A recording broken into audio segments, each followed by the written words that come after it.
Hello, Fight or Flight viewers. This is Nathan from Season 3 and Season 4 of Fight or Flight, and I'm here with the runner-up of Fight or Flight's second ever mini, Mikaela. Mikaela, how are you? I'm doing good.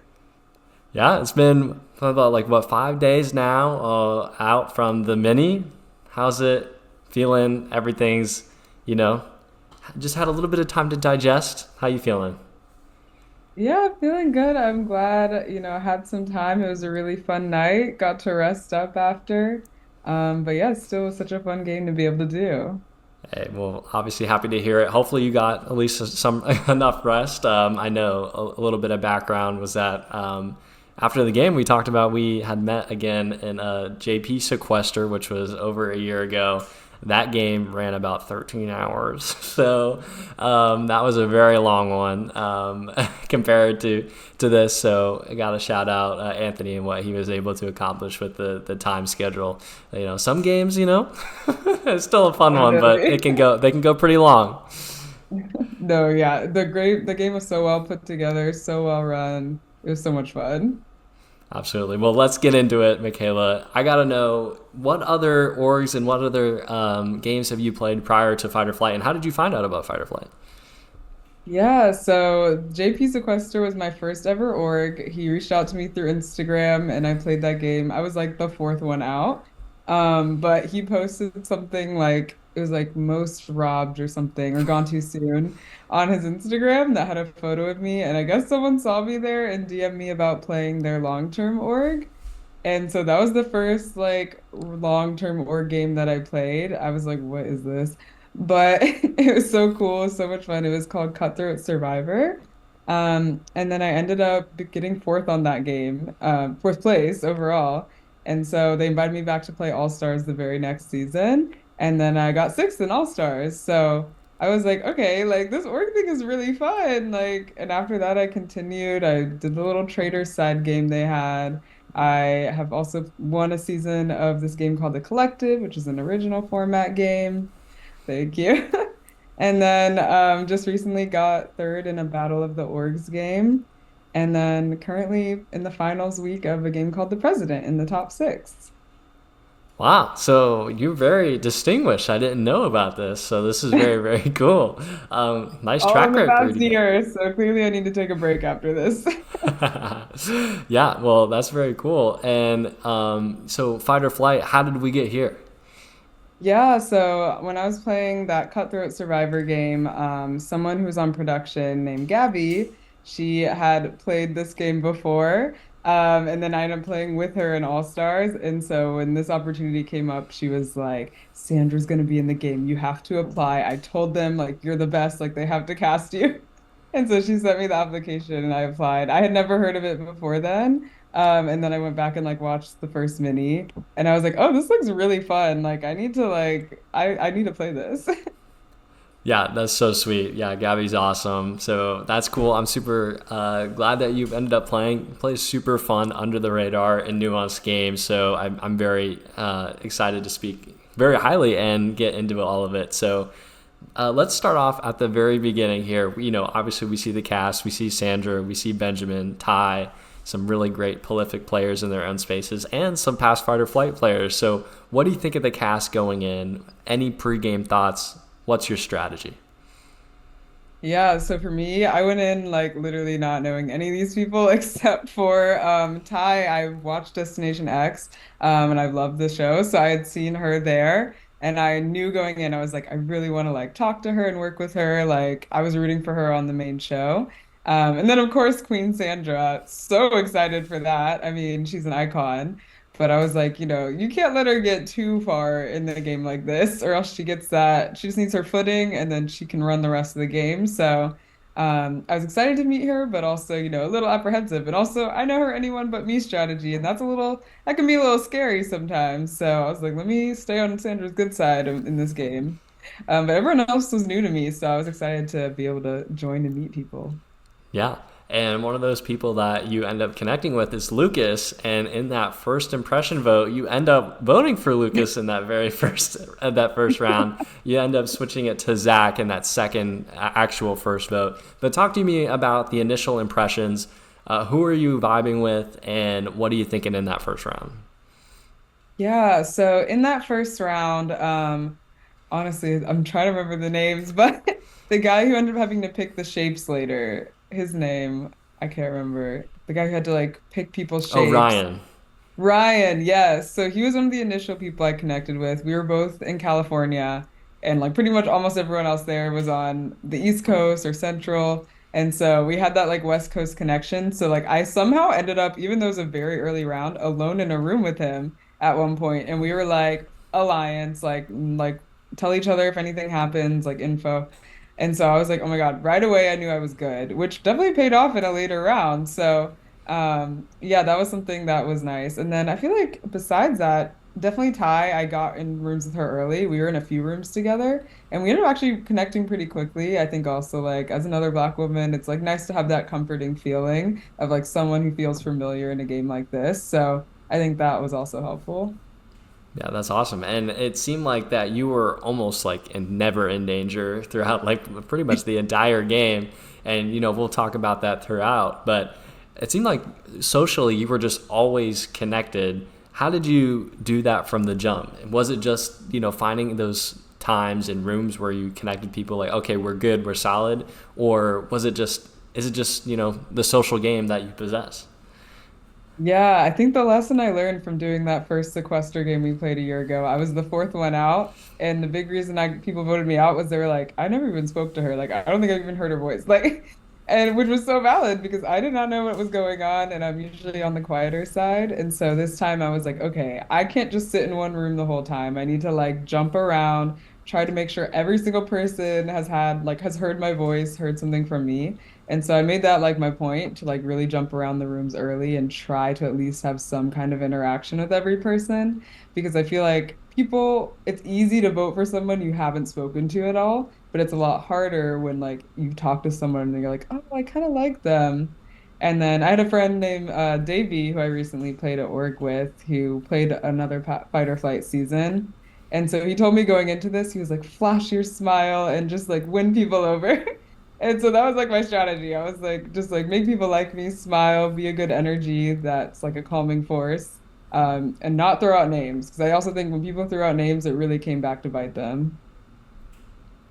Yeah, shout out Davey. I played with Davey, really Oh, nice no way. guy. So yeah, that's a cool connection that you got there. And honestly, great advice. I mean, a lot of times in the mini, it's really just I give a lot of props to Tori. She just pulled out things on her desk. Was like, just keep me around because I just need Yeah. you see something cool on my desk, or a lot of those funny things that just really might just be one or two funny things that you come up with that just wins people over in those early rounds. And we see that the now or later round coming up, it kind of just happens. So, Devin Felipe just, those are the two names that came out. You end up picking later, so you are in a little bit more of a danger in theory because of the shorter or lesser amount of people in that later round. But talk to me why you ended up picking later and what was the thought process going into that? Yeah, so I definitely thought later was gonna be the one that everyone was gonna try to do. I was like, surely no one wants to be like the earlier boot. They'd rather be the like next round boot, is what I thought. And I thought wrong, clearly. There was only like five of us in that group. And I was like, oh, I'm so screwed, especially because I had Sandra and Ty in that group, and I knew no one's gonna vote out Sandra yet because they all want to keep playing with her, and then even Ty as well. So I was like, that's not the group I want to be in because it kind of brings it down to like one and three. And so I was definitely a little panicked when I saw that. So I really tried to use the now round to give assurances to people who are in that now group to be like, hey, like I've got you in this round if you've got me next round. Like definitely just like making sure I was like starting my campaign a little early for the second round so that people wouldn't want to vote me then. And then I don't even know how it happened, but the next round, when the later came, Sandra immediately threw out Felipe. The first room I hop in, someone's like, Sandra's pushing Felipe, let's just all do Felipe. I was like, sounds good to me. So, and apparently, like, someone was like, yeah, and Sandra's counting on your vote and these other people's votes. I was like, great. So it really worked out to where I was just in a safe position, I felt like that round too. Yeah, for sure. It seemed like that you were very adept socially early on, and Felipe just happened to be out of it. There was a group that formed that just said, like, hey, let's do Devin and then Felipe, and then it's already solved, and then it was done. Like Felipe was already gone by the time the now round had already happened. So it was kind of very clean move forward, and you keep on building these connections. Who are some of the people that you are connected with, like for sure off the bat? I know you talked about Ryan a little bit, but he goes. We'll talk about that fun round. But who else are you really vibing with off the start here? Yeah, definitely a few of the girls. Like I really liked Tegan early on. I feel like she just had like really good energy, very like friendly, very warm. And so those are the types of people I tend to gravitate to in these types of games. In a super, super early round, I was in a room with Christina like once, but like I felt like after that, I just kind of like had her on my mind as like wanting to be in a room with her again. So I did just kind of like her. And then Tori as well. Like I feel like there's just multiple times where Tori was like a little in trouble or like campaigning a bit in rooms I happened to be in. And so I feel like I was always giving Tori assurance that like she had my vote. I'd like look out for her. And I think that just kind of inherently formed a bond there too. For sure. And we get to a point where it is the hunter and hunted round. It is kind of a wild round. It's Ty versus Ryan. Ends up being a very close vote, 7-6 to send Ryan out. Walk me through how this craziness of the round happened and where did you fall on this side of things? Wait, okay, remind me of what this. Yeah, so this is the hunter and hunted round. Ryan ends up, nominating himself with the hunter power, and then, Oh, yeah, he also nominated Ty, and it ended up them going head to head in the vote. I have you down as voting for Ryan out there. I believe that you were connected more to Ty, right? So that ended up being your decision there. yeah, so I think part of it was also like Ryan had become a little bit of public enemy number one after the previous round, where it was found out that like he was pushing someone's name really hard, and then that person on their way out was like, I didn't do this, well, so then I think Ryan had a lot of heat on him that round, and I was just like, ooh, like I wasn't gonna be voting for Ty because yeah, I was like, I like her, like doesn't benefit me. And so I was like, between the two of them, yeah, I would vote for Ryan here. But the nice thing, at least, like I just knew I needed to get in a room with Ryan that round and tell him my shape, and I knew he wasn't going to pick it because of our previous connection, and so I felt pretty safe in that round that he wasn't going to pick my shape at least, which was nice. Yeah. And like you said before, you were connecting more with Tori too. You get to the next round. It's keeper swap where Benjamin and Tori are up against each other. Where did you fall on this? Are you kind of backing Tori in this moment?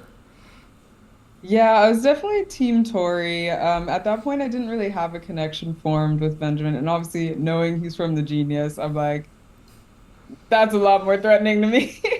And I was like, I watched the Genius, the Korean version. I've never seen the UK one, but I was like, knowing how smart those people are, yeah, he has to go. And so also just like I offered them both. I was like, hey, let me know like, what kind of strategy you guys are wanting here. Like, do you want us to tell people how we're voting? Like, I didn't know how either of them was gonna try to play it. But anyway, I could help Tori that round. I wanted to, and then Benjamin tried his strategy, and we just got lucky. Yeah. So Tori survives and then ends up being the one with the sole vote to eliminate in the very next round. Were you feeling any danger at this moment, or were you feeling, okay, I'm solid, I feel like I have my connections, I should be fine going into jury? Yeah, I was honestly not worried. Well, what I was worried about was potentially Daniel winning that at that point in time. Just because at that point he was the one I really had not spoken to. And I was debating how long I wanted to stay in that like running for the soul vote as well. I ended up volunteering because I was just like, I don't know that I want to be the one casting the soul vote and immediately potentially pissing off someone's allies if someone did have allies. And so I was like, if I can keep that heat on someone else, but also show goodwill to someone by saving them, like so down for that. And so thankfully Andrew volunteered, which was great because he was the person I was second most worried about. And I was kind of gonna pick him or Daniel anyway to take out of the running, so it worked out. And then he ended up like I think picking Daniel. So then it was just like it worked out so well. Yeah, works out well. You're in a good spot now going into jury. We get to the friends and foes round where you are still kind of flying under the radar, making some good relationships, and not very much any danger at all. Name hasn't been brought up at all. How are you able to navigate this twist? You end up voting for the foes. So do you side with them? How do you feel? Yeah, so I wasn't surprised that I wasn't in either group. Pretty much every org I play when they do like those superlative type challenges, I always get like most forgettable, not gonna win at the end. I always get those kinds of like awards just because I am like a lot quieter. I think I'm just am not a big personality. And which I love because I'm like, yeah, forget me until the end. Thank you. Yeah, So I wasn't, yeah, I kind of expected I'd be somewhere in that middle. And when I watched the mini, I saw the being in the middle was bad. So I was a little worried about that. But thankfully, this time it put me in a safe position. But for me, I was not interested in having to share who I put on that thing. I didn't want to put who I felt good about or who I targeted. It wasn't just about the targets. I was like, I just don't really want anyone knowing how I'm thinking, to be honest. And so for me, even though someone I did like, which was who was Tegan, was in that friends group, it really wasn't worth it to me. When also Tori's in the foes group, I'm like, oh, there's one in each, and one of them doesn't require me to reveal what I wrote. So for me, it's pretty clear cut. I was going to vote in favor of the foes, but I wasn't yeah. looking necessarily to specifically work with them. But I did feel like being a friend. I was like, a friend to everyone is a friend to none. So I think it did put a bit of a target on their backs. For sure. And I think with your style of game too, you were very good at keeping those cards close to your chest, and you were very good at keeping good with everybody. So it makes total sense from your perspective to why would you reveal that, right? So I think it worked out great there. And we go to the next round where we form some trios, and unfortunately Ty is going to be left out of these trios here. I know that you two were tight. Was it tough to lose Ty here, or were you feeling like, okay, I still have some good allies, like I'm maybe getting better with Lucas here? Where are you feeling right now? Yeah, I was a little nervous because I was like, I half considered like abandoning my trio that I had made and joining Ty and Kirsty who were in that other room. But I had just been hearing so much about Tegan and Kirsty potentially being close in the previous rounds. I was like, I'm worried that if I jump ship from my group, try to join them, then they'll ditch me and join with Tegan. So I was in Sandra. So I was like, this is just like not going to be worth it. For me, I just wanted to get to a group quick. I knew I didn't have like an alliance who I could just easily get a group with. So the second I got in a room and I saw two people who didn't feel like a pair to me, I was like down. Because I kind of had a feeling that the third person, there was going to be some kind of like, you have to nominate the third person. I had like a feeling that could happen. So I just did not want to be in a group with like a strong pair. And unfortunately, I just didn't get in a room with Ty right away. And so it was hard to see. I was really hoping they were gonna choose Ty over Sandra. A part of me was hoping that. But yeah, unfortunately, it just didn't work out that way. Yeah, so you're able to go through that, stay in your trio, and then your trio does something very funny in the next round. You guys end up playing rock, paper, scissors to decide who is your nominee here. Get a little lucky. You are not the nominee for this round. So we're able to fly by here, and Sandra is going to be the one that's taken out in this spot. What was it like to play with Sandra? Oh, it was awesome. I mean, I think also I was just so starstruck that every time I was in a room with her, I'm like, I don't even know how to talk to her. Like, I'm like, can I fangirl? Is she gonna be like this weirdo? Like, or does she want us to fangirl? Like, I'm like, I don't even know how to interact with her because she's like a celebrity in my eyes. So I feel like it was just so surreal. Also, she's just as funny in the game as she was on the show. Like, even the fact when she was like campaigning against that one guy when she was like, "Oh, I just want him to be able to eat his pizza. That we should vote him out so we can eat his pizza." Like just things like that. I was like, "This is so Sandra of her." Like she was hilarious. And then when she was like, "Okay, I'm not gunning for him anymore. Now I'm gunning for whoever told him." I was like, she just like round after round like made me laugh. It was just like had so much fun for the game. Even just being in a room with her once, she was like, "Oh, Boston Rob's texting me right now. Oh, now Australian Survivor's calling." I'm like, this is so crazy the life she lives. Yeah, shout out Sandra for sure. And we get to the final eight here, which might have been the craziest round of the game. we have a group of four that formed or that was existing that was of Tegan, Mikaela. I think you were with Andrew and Christina, and you end up being with the Shristi side of things for this round. Which is wild to see. Tegan completely throws Shristi under the bus here, and you guys are like, "Oh, well, great, I'll do that, right?" So talk to me about this round because I believe you guys were talking about potentially voting out Tegan in this spot before Tegan joins your room, and then Tegan throws Shristi under the bus. And you guys are like, okay, well they're not working together. That's great. Walk me through this round, and do you think this was the right call for you? Yeah, so this was an interesting one because the previous round, everyone was like, Tegan and Cersei have to be voted out. But I truly, like, at some point, an order was said verbally, and I did not remember by the time it got to the vote what the order was. Like, so much talking had happened after that fact. This whole round comes, and I'm like, I don't remember what order people said we should vote them in. And at this point, I had talked more to Tegan than I had to Cersei. And I just felt more assurance there that Tegan wasn't voting for me.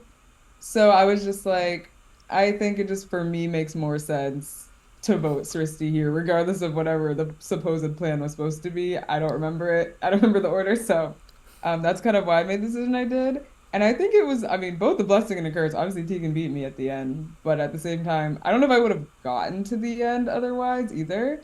Just because, like, I mean, Tegan never voted for me after that round either. So I don't know if that like also was partially helped by the fact that it was Tegan.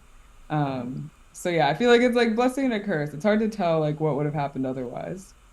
Yeah, and a lot of the blame truly can be placed on this other group of four that was talking while you were talking.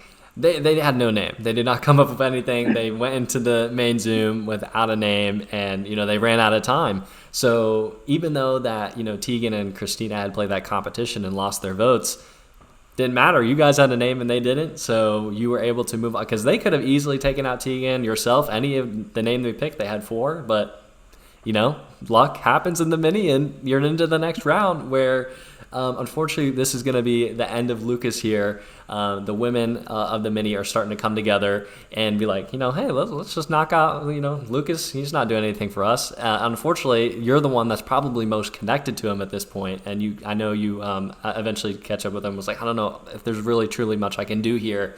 Do you think it would have been better to try and save Lucas here? Do you think it would have been possible for your game to do so? I really feel like the only way for it to have saved him was like I think he needed to jump in the room where I knew people were going to be talking about him and force someone to leave the room and push another name, which is what I tried to tell him to do. I think part of the problem is like, especially in like these minis, like if you're not in the room, you can be talked about. And I think there was definitely like the room where it happens in this one, where it's like four or five people in one, Lucas and I just kind of like alone in another. I was like, we can't be alone in here. You already have my vote. Like, I was like, you need to jump in there. He was like, oh, but it's full. I was like, no, you need to jump in there and force someone to leave. Otherwise, like, how are you going to get another name out there? And so I think that was just like a bit of the issue we were running into that round. Just the room limits, they can definitely play a factor. Absolutely, and it's hard too when Tegan is such a big voice and is actively pushing this too, and then you have more of like a passivity from Lucas. It's his first game. You can't hate the guy, right? It is what it is. So that narrative goes on, and then we get into the next round where Andrew, he's sitting behind and turned around the whole time, so he's safe. And Daniel's the last guy that's available, right? So Daniel's name's going to catch heat here. But Tori also catches a little bit of heat as well. So Tori gets 2 votes, and then Daniel ends up having 4. You ended up voting with for Daniel with Christina and Tori. Walk me through this vote too. So how did we land on Daniel? Was it just last guy makes sense that's available right now? Yeah, honestly, I feel like that was mostly it. I was thinking him or Andrew, whichever wasn't safe, was probably where the way it was going to go. I tried to turn around. I wanted to put a little effort in, but also like turn around relatively quickly. Because I just knew like I didn't feel like I was in like the safest position. I didn't have any assurances from people. So I wanted to make sure I was in the rooms because I just kind of like saying before, like if you're not in the room, you're kind of being easily talked about. And so as soon as I turn around, Daniel starts turning around. So I make sure to hop into a room before he gets there. just so I could make sure like that's the name being said before he had a chance to even like know. And he kind of figured it out too, because I end up in another room with him where he's like, tell me for real, like, was my name coming up before I hopped in the room? And we were like,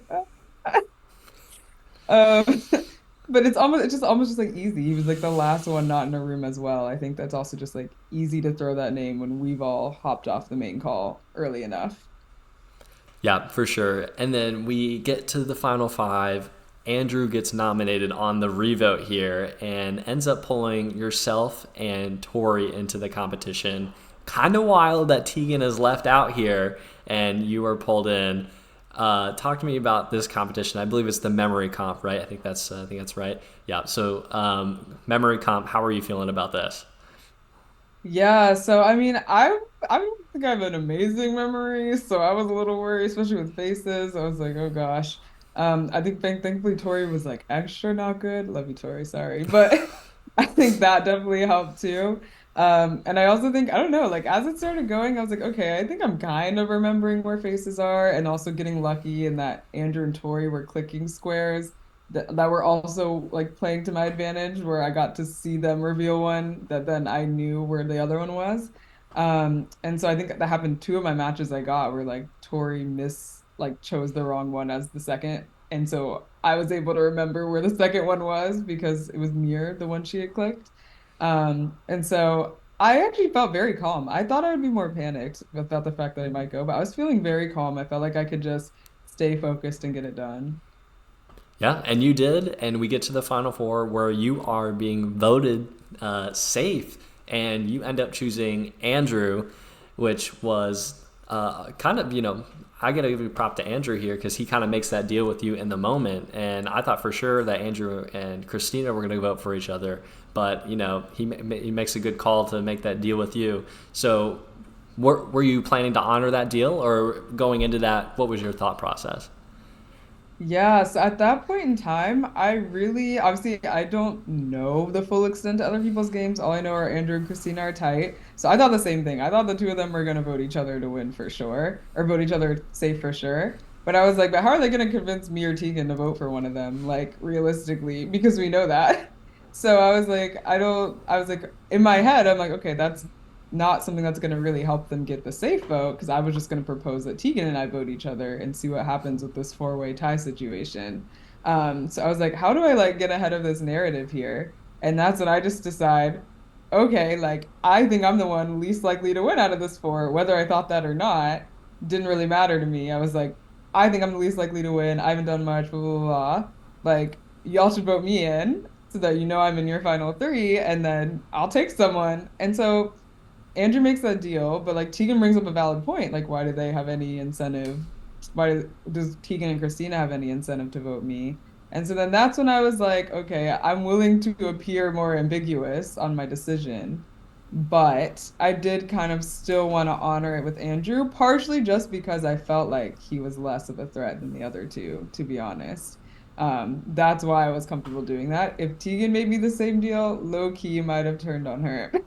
if and not chosen her because I was acknowledging her as like the biggest threat to win. And so that's why I was like, okay, yeah, maybe I'll save a girl. And then I just didn't. But yeah. Yeah, you got to do what's best for you at that end game, and it technically would have could have paid off. Where Andrew wasn't the best at the jigsaw puzzle. Sorry, man, and you were fairly close, but Tegan just kind of just ran away with that jigsaw puzzle at the end there. Are you a big jigsaw fan yourself? There, any regrets? Maybe you should have practiced some puzzles. I'm definitely a slow jigsaw, like glass of wine, like do it over like the course of a thousand piece puzzle over the course of like a week. Like I am definitely not like speed jigsaw. I'm also just like as soon as we got on that puzzle, my I have like 50 tabs open on my laptop. My laptop starts like freaking out, like freezing, spinning wheel. I was like, oh my goodness. So I just kind of knew I was like, this is not gonna be my challenge. But I'm still gonna put my best effort in. I tried. But yeah, when Tegan finished that, I was like not even close. So Yeah, Tegan ran away with that. Ends up picking you for the final two, so you make it. You're all the way, and you kind of have a little bit of an uphill battle, right? Because Tegan was like the perceived biggest threat here, and had played fight or flight before, so has this experience able to go into this. But everyone has really said your pitch was very, very compelling, and it was very cool to hear the nuances of your game where you had a lot of ground to make up, right? If you play more of that under the radar game, you have to explain so much, and you were able to get a lot out of it. You end up getting 2 votes in the end from Ty and from Lucas. So, how do you feel? It wasn't a washout. It was not like you got 0. So you're still in there with a fighting shot. Talk to me through your final pitch here.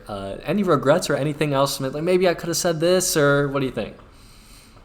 Yeah, so it's funny. As I was doing it, I was like, I don't think I'm doing a great job. I was like, I feel like I'm like freaking out a little bit because honestly, I've only been to like a final like speech in a game once. And I went into that like I knew I was the front runner to win, or like I knew I had like the strongest game. And so I think like coming into this final, I felt I was not the strongest player in this situation. And so I think I was like a little bit nervous just knowing that and knowing that I had to find a way to like make it sound like I was when I felt I would if I was on the jury, I would have voted for Tegan as well. It would have been my natural instinct. Even though I do love an under the radar game as well. Kind of like you said, it's just like a lot of ground to have to make up, a lot to have to explain. And I think with this being a mini as well, it's harder to like find as many things to be able to say in that situation of like as many nuances that you did, especially opposed to someone who was like pushing lots of votes and like executing a vision. But so I was just trying to think like, what do I have that's very unique from what Tegan has? And that's like my total lack of experience. Like, I'm like, I've never played this game. I barely knew anything about it. Like, I didn't know any of you. Like, Tegan knows some of you. Like, I was like, I was having to come from a place of like really learning to navigate this game, and like my name wasn't coming up at all. That's because I was able to socially form relationships with all of you that made you not want to vote for me. So I was just kind of thinking of like my unique value props that were like things that Tegan couldn't claim. And so I just tried to articulate those as best as I can. I really don't have any regrets about not saying anything, honestly. I feel like I said as much as I could do. I really just don't think this was like the jury that would vote for my type of gameplay. And I was okay with that. Getting 2 votes, I was happy. Yeah, and to put the feather in your cap for sure. Like I was trying to look on the voting chart on the side. I don't believe you caught a single vote, up until the vote to save. And that's a vote to save. It's not a vote against you. So truly, you were really never in danger throughout the whole game. A very fun game overall, and truly like dissecting it and going deeper, like seeing, all the moves that you made was definitely cool to hear about. But I want to hear from your perspective, like what's like the one or maybe a couple moves that you're like, okay, this really swung the agency back in my favor based on this social relationship, or one move that I made. I'd love to hear. Yeah, I mean, for me, honestly, the rock, paper, scissors thing in the group of 3, like that was something where like I just could tell they were about to vote me because I wasn't a foe, and both Tori and Lucas had been foes the previous round, and they were already starting off with the like, oh, cause we're foes, like blah blah. I was like, no, we're not doing this. And so I was just like, let's rock paper scissors, like, because I'm also thinking of like, like Squid Game, or if you've seen like the Mr. Beast game, like where people were in those rooms of threes, like you have to kind of have to like come up with something to like choose someone as like the one to get booted of the 3. And I'm like, what's something that I feel like I can control a little bit at least? And I was like, rock, paper, scissors, like that's something I can like maybe have like a little bit more agency over than like just letting them vote me as the nominee. I was not willing to just get voted.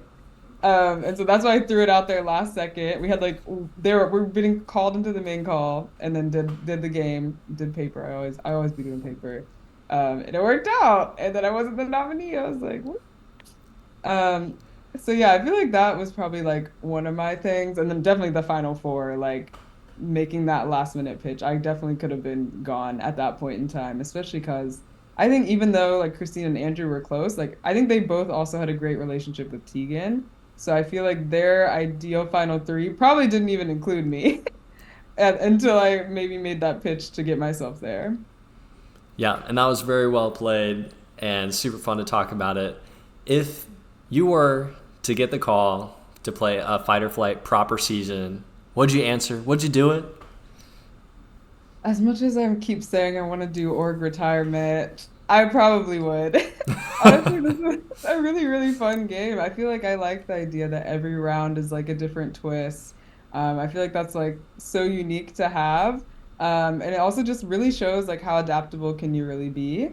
And so I always thought I would not be the type of person who's good at like mini games for that reason. But I feel like the type of game I play, like it really works in a situation like this because I think that under the radar style, when you're not throwing out lots of names, it's like harder for that to blow back on you in a format like this. Whereas people who are throwing out names can get that instant karma, like the next round with the way a twist changes and maybe puts the person who they threw out now in a position of power. And so, yeah, I feel like it'd be fun. Hey, well, we'll see eventually, right? And anything else that I missed or anything else that you wanted to talk about or mention here? I don't think so. I mean, everyone was just so much fun to play with. I had a really great time. And yeah, thanks so much for you guys letting me play. Yeah, of course. What's next for you? Any other games or anything else coming up? Anything people should check out? So I'm currently playing a Big Brother game called The President. We're in the final six last week, so we'll see how that goes. And then playing actually an online Genius org as well. That one's once a week, thankfully, low commitment. I don't know if I'm a genius, but it's been fun to play. Our first round, we played Blood on the Clock Tower, and I was good, and I we won, so we were safe. So that was nice. Hey, well, very nice. Yeah, I hope it goes well. Those are really cool things that you're up to. So I wish you the best with that. So yeah, I appreciate you chatting again, Mikaela. Thank you so much for your time. Super cool to hear about your game. Anything else that you want to mention here? No, I don't think so. Yeah, I'm feeling happy with how it went. I will say, in that game where the categories, when they had the states listed, I could have listed all 50 states. I know the states songs, so I was hoping I was going to get that one. Yeah, I felt like someone's got to know the state song, right? Like, Yeah, so I was surprised neither of them did. I was like, what? yeah, I don't know. 50 and 30 seconds, that might be tough though. Unless you know, it's really spitting. I don't know. Yeah, I would have to really, really sing it quick. Yeah, well, Mikaela, congratulations again. Super fun to see you play and watch it play out. So all the best to you. This for me, you can check out me on Instagram, Nathan HWLL, and for Fight or Flight, you can check us out on YouTube, Twitter, Twitch, TikTok, all of the above. Thanks so much for your time again. Have a good one. Thank you. I'm here with our third place finisher from Fight or Flight's second ever mini, Andrew. Andrew, how are you, man? I'm doing good. I had a blast the other night, and I'm really looking forward to sitting back and picking it up where maybe we went wrong. 100%, man. Yeah, I was gonna ask you. It's been about like what 4 days or so now. How you feeling with everything done?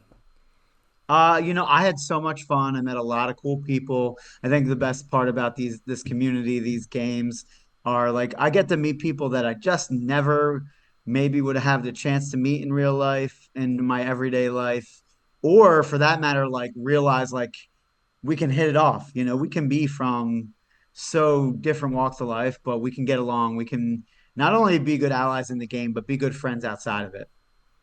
Absolutely, I totally agree. And just some background for the viewers. I played a Survivor game back, let's see, last summer with Andrew, and no spoilers, but check it out. I gotta plug it at the top here.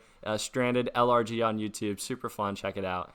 And Andrew, I was so excited to see you come and play Fight or Flight because I knew that you had followed a little bit of my journey, some of the shenanigans that I was up to, which I greatly appreciated you reaching out about that Yeah, too. I So mean, you and also Gabby Cario are two that I've seen play and was like, I need in this world.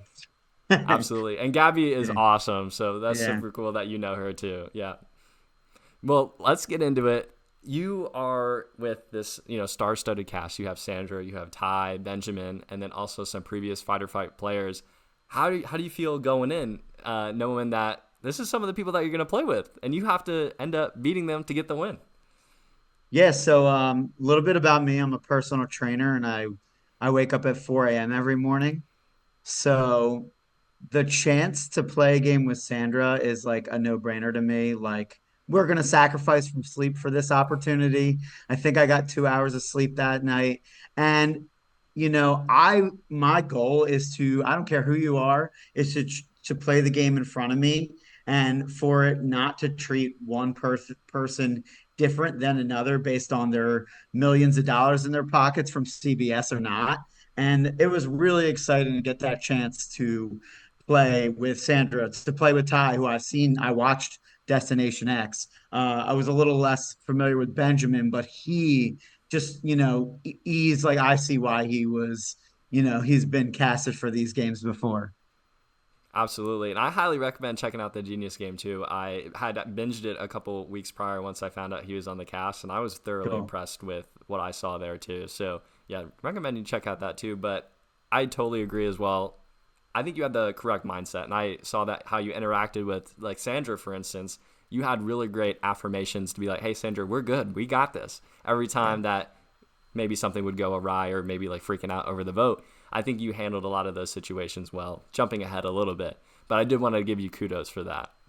Yeah, I think they appreciate being treated like everyone else because they are. Absolutely. They have a little more notoriety, and that definitely, probably plays into how people perceive them in the game. But I all my perception was about, are they with me or are they against me?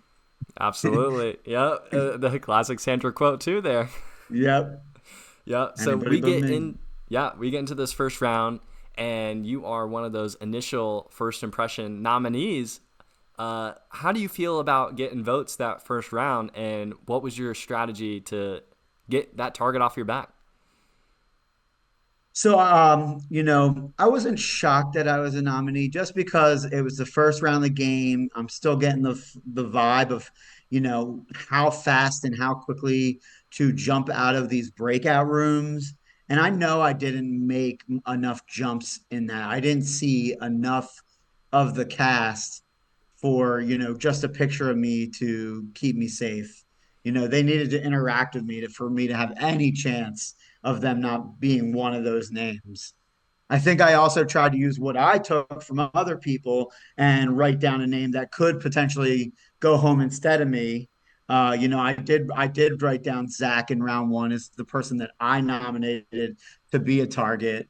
Um, but it's nerve wracking. And I can tell, like in these games, my goal is to stay calm. People want to play with calm people, but it's very hard for me when it's round one and I'm on the chopping block and you have so little time to jump from room to room and make a connection that might save your butt. Um, so I think I got to the right people in that round, but it was definitely touch or go.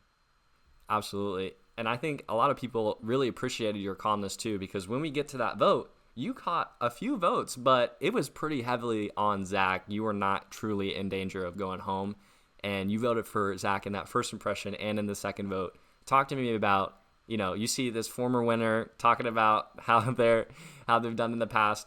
Immediately goes out first. How did that happen, and what was your reaction to that? Yeah, so me and Zach jumped into a room as soon as we found out we were noms. We jumped in the same room. He pitched first, and he pitched, "I'm a winner. Keep me around. I'm a shield." But I kind of left, and I was like, "There can't be two of us here," and used that to say he just said he's a winner, and I hoped that would actually want people to be like, "All right, let's give someone else a chance to win." And then Ayana spoke up and said, "Look, I played with him before," and she didn't come out right away and say it, but I could read between the lines that was she was also good with him leaving. So I started to make my moves knowing that Ayana was okay with it. I think I'm in a room with Ayana, Shristi, Christina, and Daniel and Leonard. And I said, if I survive round one, I'm gonna just come back to this group and be like, these are the people that saved me. And whether and if I'm out. But if I'm not, at least I told them like these are the people I'm gonna roll with, and hoped that worked out. Yeah, and it certainly did. You have a great foundation moving forward, and we get to the now or later round where you end up choosing later. Walk me through that decision. Yeah, it turns out to be the best decision I made maybe all game. because I know, like I just said, when I'm on Nam, I need to calm down and not be frantic. So by picking later, it gives myself a round to just chill, right? I'm not on the block. Um, in fact, now that I see, oh crap, I'm in the later, the pool of you who you can pick from is very small. I didn't care who went in the now round. I spent the entire now round letting the like Mikaela's and Ties of the world saying, we're going to be noms in the later round. Let's all stick together. Then I found Sandra, who this really started to build our relationship. Sandra said, I want to do Devin soon. I said, how about Devin now, Felipe later? Sandra said, lock that in. And I already knew before we could discuss the later round that I had the votes to send Felipe home because I did the groundwork why I wasn't a nominee. So by picking later, it was scary being like, I think it was a group of five of us, and then now at least had so many more options. Me and Sandra really started to connect. Sandra and I used to now started to think a round ahead almost every round during pre-jury. So like we were talking about who's going next all pre-jury. So being a later, getting the votes on Felipe before he even had a chance to pitch himself, and then creating good relationships with very vocal and aggressive players to have on my side like Cassandra was nice. Yeah, absolutely. That groundwork really paid off in dividends because, if you survive one round, you survive two with that an hour later. And it really worked out that you had picked both those names. And then immediately in the next round, you are very solidified with your social relationships. It feels like, not in danger for any time soon. May goes out pretty much unanimously. And then we get to a pretty big vote where it's the Hunter and Hunted round. And Ryan makes a big blunder and nominates himself, but it still ends up being a 7-6 vote for him against Ty. Walk me through that round specifically. Where did you fall on that side of things, and where were you at socially? So I spent, especially because I'm not a nominee here, and I really I'm doing some good work with Ryan barely. I just had my like first conversation with him of the game before he got that power, so that was huge. So he doesn't nominate me. I tell him my shape. Um, but now that I don't really care who goes home, I'm spending more of my time solidifying my bonds, right? Like I find Christina and I say, Christina, thank you for sticking up on me on round one. I have not forgot that. I find the people that I need in the future game to know I'm still with them more so than worrying about the vote at this point. I do make like a decision on who I should vote for that is kind of a little bit inconsequential in my mind. I know you said it was a close vote, but in my mind, it didn't matter who went home. I was just making sure the allies that I needed going forward in the game knew I was with them. I think I did get in a room with Christina and Daniel. We started talking purple and solidifying, some purple power and stuff like that because I had a purple shirt on that night and stuff like that. So, really, in a round where I'm safe, it's not the vote is a little less powerful to me in this case, and it was more about re-solidifying my bonds. Absolutely. I think did a really great job of that. And I was going to ask you about that too. Is that seemed like that Christina and Daniel became really integral relationships for you throughout the game, and that this was the round that started for you. And could you kind of like chronologicalize that for me? Like, did it start here and it really take off, and then where did those kind of two relationships lead you? I know I'm jumping ahead, but obviously those two were really key for you. Well, I just needed those like touch points in these wild scramble rounds to make sure they know I'm with them because it's really hard to tell because the chances of you getting in a one-on-one conversation with these people is so slim when you have this many people in the game, and it's not like you want to be in a group of five and just shout out from the rooftops all your truths. So like you just have to pick your spots.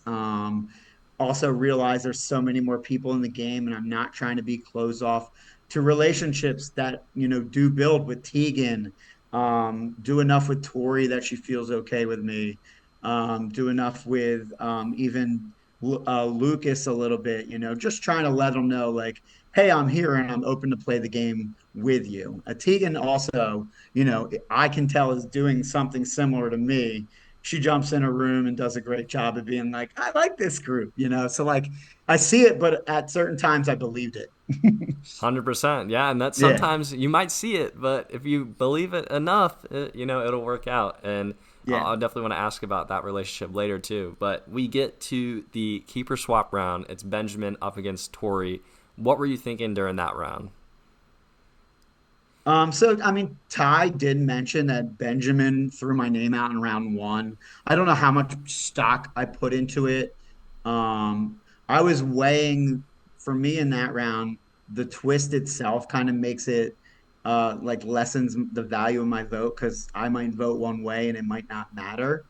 Um, but I'm weighing like I do think like if Tori feels confident she's staying, she's going to keep the votes the way they are, stuff like that. It's like Benjamin and me have fallen off. Whether he said my name or not in round one doesn't matter. It's just we haven't grown as an like an alliance or a duo or any kind of relationship in the game anyway. So it was easier for him me to write his name down there. Tori, on the other hand, I was starting to. A little rumor started to catch my ear that she knew Christina outside the game, which I didn't know until later in the game. And I had to decide, like, oh crap, am I destined to be cut by Christina to go to M with Tori if I take them both too far? So I was like, maybe I do need to cut Tori off sooner than later so I can have like a Christina ride or die all to myself. So I'm weighing all that stuff. Like I said, the vote itself doesn't really, um, impact me too much. I didn't have, they were neither of them were in my like end game plan. Got you. Yeah, and we end up getting to the jury phase of the game, and it seems like this is where you really start to hit your Yeah. stride, pick up the pace, where you start talking about, hey, we have this group of three fight or flight players still left in the game that know each other. You're trying to paint that target on their backs. Talk to me through what you're trying to accomplish with putting these names out there. I was actually like the twist is crazy, but I am so happy, the way I play the game. I try to play a pretty like straightforward game and omit the things I need to omit. So I'm so happy to just call out who my allies are and who my targets are because it lets everyone know where I stand. And if I say it right, it should be for the better. We take a break before jury and I like start to look at the thing of like who's left and look at the memory wall of who's left. And I'm getting a little nervous because there is this sense of female empowerment going through the game. And rightfully so, the women want to stick together, but I just didn't want me, Daniel, and Lucas to be 11, 10, 9. I want to play. I want to be as far, I want to get as far as I can. So I had to make sure that didn't happen, but you can't just call that out. That's not going to do me any justice there. That's 8 against 3, right? But I did make sure I got to a Daniel and Lucas in a group of three to say we need each other just in case this is a real thing. Yep, I did see that Um, conversation, and I think that was yeah, quite advantageous for Lucas to be at least on your side for a little bit, for sure. yeah, because before that, me and Lucas really didn't have a relationship. Maybe that made him realize, like, oh, I do need him around. Yeah. But back to what's at hand here. Uh, Telling Christina and Daniel out loud that they were my one and two allies, I know is going to be strong. It just kind of locks us in. Maybe I wasn't sure if those like middle people that weren't named allies or foes are like what that where am I? But like I just had to deal with that later. And then by putting this target on Ayana, Tristy, Tegan, all like amazing players in their own self, it made the middle group that weren't foes or weren't friends kind of look, well, yeah, we are definitely, 4, 5, and 6 in this pecking order. They are, working with other people for sure, but they were keeping each other together. They were. And I didn't put Tegan down because I did have the best relationship with her of the three. And I do think that message that I send hopefully helps like Sandra wants to go after them. Ty's okay with them leaving, and this potential female thing kind of broken up before it was at maybe it was never a thing, you know. Absolutely, because that discourse caused between them was very advantageous for you. And I think for if I had to make a gripe with Tegan's game, it felt like that she should have kept people like Ty, people like Sandra, bigger targets in the game in front of her, especially because she was so vocal. Then she doesn't have to make a bigger play at the final eight and totally throw Shrishti under the bus. So Yeah. that if I had to say that discourse that you were able to cause, especially like locking in with Christina and Daniel that you do for that three, really allows you to cement that position in the game, and then you really truly ride that moving forward. Yep. Then it goes right into the next twist, right, where you have to pick a three, and it's Yep. now it's a no-brainer. Why wouldn't we, work together here? Tegan wins this game for a reason. She makes some very savvy moves herself in that round to like try to make an ally out of Sandra, even if it means cutting Ty and stuff like that. Um, but luckily, Sandra's still on my side. She's running around saying Tristy next, and you know I think I felt like I had the numbers at the beginning of jury. Yeah, you 100% did. And just want to take a moment to stop down and be like, how was it to play with Sandra? How was it to play with Ty? Especially seeing them throughout the game. Like, what was it like? So Ty is incredibly just so likable, and like every conversation, whether it was game or not, was just so easy to have. Like I love we can just be in the middle of this giant scramble around and take a second to like get to know each other a little better and have the conversation flow so easily. So that was really cool. Sandra, on the other hand, is like game on. And like, I know she's here to play. She doesn't really, want to talk about herself that much. She just wants to talk about who's next and how are we getting to the next round. I feel like she does feel like inevitably she's just playing the shield card for somebody else to win. And that might be a tough role to play. But man, to be able to talk game with her, to strategize for future rounds, to have her tell me to my face that she wrote me down as an ally. Like those are cool things that I will, never forget as like a super fan who's been watching since day one. Absolutely. Yeah, and we get to probably the biggest round of the game is this final eight round where we have two groups of four that kind of split off. You are together in a group of four with Tegan, Mikaela, yourself, and Christina. And, Tegan comes in a little bit late after you three are talking. Potentially, we could go with the Tegan direction. But Tegan comes in and immediately clocks kind of this conversation. I think she might have caught wind of you guys talking about her before she entered. And she completely throws Shrishti under the bus. And I think that this was probably the biggest move of the game, in my opinion. We have, Tegan doesn't have a vote, and then Christina won that competition that round, so she also doesn't have a vote. And on the other side of things, this other group of four do not have anything together at all. They don't have a name. So the fact that you guys were able to come on that consensus with Shrishti was enough to pull it through in that end vote. So talk me through that round specifically, because it's kind of crazy that the target kind of shifted so quickly. Where were your end game plans? What were you thinking?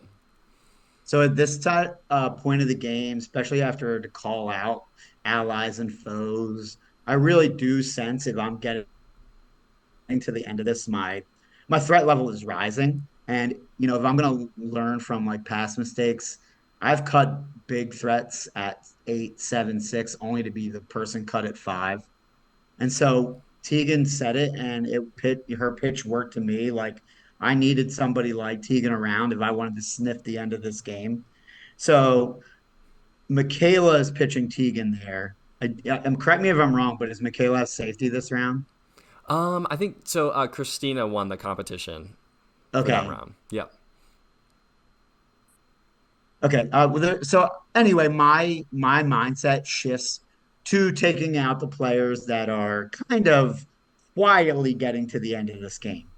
That when it starts to knock you when you want to knock people out of the game that have winning equity, maybe they're not being looked at before me. So I'm starting at 8 and 7, really starting to take a look at the Michaelas of the world, the Lucases of the world. I think the guy girl thing was just never happen. People that were a little quieter and then I thought might not get votes before I do. So I didn't want Tegan to go at all. And for her to say Shristi, that was something I'm happy to jump on. At a certain point, you just need to hear a name, whereas like 3 votes might get it done. And that's what And it it just was. showed you, Yeah.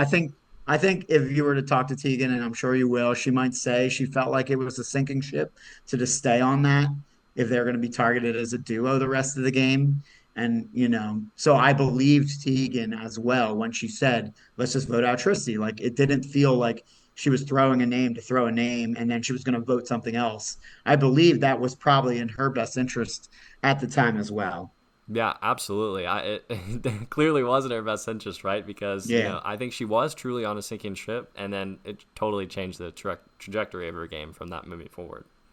I also wanted to follow up with you on whether or not you guys actually truly knew whether you guys had the votes or not that round. Did you guys recall in the moment whether that Tegan and Christina did not have a vote when you were thinking about how that Shrishti decision came together?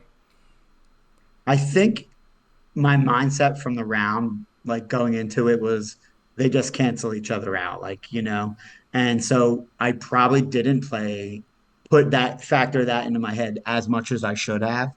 Um, but I think at this point of the game, like as long as I feel like I'm safe, I didn't really care who left. And Christina was safe too, right? So Christina being safe helps. Like that's the one person I couldn't afford to leave. Everyone else, I think I could have picked up the pieces. And then when it does sound like Shristi is the vote, I'm not really over concerning myself until Anthony says there's only this many votes this round. I'm like, oh yeah, that's right. 100%. Yeah. Yeah. So we move forward. Lucas is a pretty easy consensus vote for that next round, but then we get to this nomination round at the final six. It's a very interesting decision because you have, Daniel's in a lot of trouble here. You end up getting safety, I believe, because this is the round that you totally turn your back to the camera Yeah. the whole time. So you The actually whole aren't time. involved in the strategy, which kind of leaves Daniel out to dry. How do you feel about, obviously you earn your safety. I think you definitely could have been in trouble, but I think one-on-one against Daniel in that decision, you had Christina. You probably stay over Daniel, but you earn your safety. How do you feel at this moment? You see Daniel go out. What are you thinking? So yeah, losing Daniel was not ideal, right? He was definitely a player on my side, a number on my side, an ally I trusted. Um, I'm running scenarios back here turned around. Like, I'm trying to remember everything that was going on in my brain. I'm running all the numbers. Like, what would it take to really, get me out this round just in case like I turned around and like I didn't win safety. I did not know what was going on. I don't think even like to my back that I even played the scenario that Daniel was the name going around. So I was shocked to see it was him. Um, but I felt like with Daniel and Christina on my side at final six, it would have been pretty challenging uh, for the numbers to be on me if for some reason I didn't win safety. But I was like, let's just get to the next round, live to play another day, and then hope I had like a three I could trust at a final five. Absolutely. And then we do get to the final five, and you end up getting nominated on the revote, and you have to pull two people into the competition. And you end up choosing Mikaela and Tori. And it was wild to see that you left Tegan off, which ends up being a game losing decision. Walk me through, do you agree with that decision in the moment, or do you think that leaving Tegan in as a bigger threat, do you still agree with that, but Tegan ended up just winning? Yeah, I think I actually think there's a lot going on here. One, I'm not good at competitions. I know I won a few in this, but like, man, you guys picked my favorite ones, right? So like, I can unscramble words. I have pretty good memory. If you had said we're gonna do a memory challenge here, I would bring on my biggest competition Yeah, because I know I can do that pretty well. But like, you never know. Tegan just felt like a very capable player, and I was better off, living to see another day, taking out players that I thought maybe I'd be have a better chance of beating a competition at. it's all perception. Like, I don't know enough about Tori and Mikaela to really know if I can beat them in any comp, but it's just this is what we're gonna go with. Also, right, just like I'm saying, like uh let's say I pick Tegan and beat her and Tegan's out. I think I'm out at four. You're talking about like Tori, Christina, and Mikaela and me. I'm out at four, right? So like I needed Tegan at four to survive that vote. Yeah. As dicey as it is to take a powerful player like Tegan that far, you have to take those chances if you're going to get to the end yourself. Playing the game I played, which was vocal and upfront and visible, you know. And that's just how I'm going to play. That's just who I am. And I will try to make the bonds at the end of the game to not turn on me. And hopefully win the comps when I need to. And we see that later on. But it's a factor of did I think I could beat Tegan in a comp at Final Five? And then it's also, I think I needed Tegan in Final Five. I needed Tegan in Final Four. Yeah, it's always a tough dilemma in any Yeah. sort of situation with the biggest threat on the board because, if you take him out, is it too soon? And in this case, Tegan ends up winning out at 4-3, and then it's hard to predict that, right? And then Let's say like me and Mikaela beat Tegan at that memory challenge. I think, Tegan goes out there. I think I go out next. And then your winner is Tori or Christina, yeah, you know? And 100%. it's just, stuff like that. It's hard to Mhm. call. And Yeah. in this, situation that did happen, probably your best move of the game, in my opinion, was when you end up getting Mikaela to take you through in this round. And it was very well played that you Thank you. have, I believe Christina voted for you, and then you get Mikaela to choose you. So how did you make this situation happen? Did you flip your vote on the fly? And I'm curious to know, were you thinking of going with Christina? Because I was shocked to see, I thought you and Christina for sure were going to vote for each other. But it seemed like obviously the more advantageous play you end up going with was to go with Mikaela here. Yeah, so not just a little trip down memory lane first. I found the world of orgs and LRGs during the pandemic. And that's like the sequester world. So I'm very familiar with the drag round. Yep. I've played the drag round and sequester over and over again, and I've just kind of figured out the mechanics there to survive that, and not be the name voted out or not be the name that's dragged. This was kind of flipped, right? It was save someone to be saved instead of vote someone out to be dragged and then be dragged with them. So I let Christina know first and foremost, like it makes obvious sense. I want you safe. We're loyal to each other. To just kind of let her know that for whatever's about to come, because I know Mikaela is the linchpin here because Tegan's going to try to save Mikaela. Christina's going to save me or Mikaela, depending on where she was at that game. Mikaela did such a great job at the end, eloquently speaking on her game, but she was clearly under the radar and seen as someone that we could beat. So now I knew I just had to get to Mikaela before Tegan did. If Tegan had said, Mikaela, I'm going to vote for you if you save me, I'm done, right? So I just had to jump in and say that to Mikaela before Tegan had a chance, get that agreement. It felt real, so I could stick with it. I did believe Mikaela when she said, "Oh, that's done. If you save me, I'll save you." It felt real. I think I have a good judge of who's lying and who's not. And in that moment, I was correct. It was real. Tegan, powerful, powerful pitch, scared the crap out of me. That female final three made a lot of sense. Um, but I just had to stick with my only hope.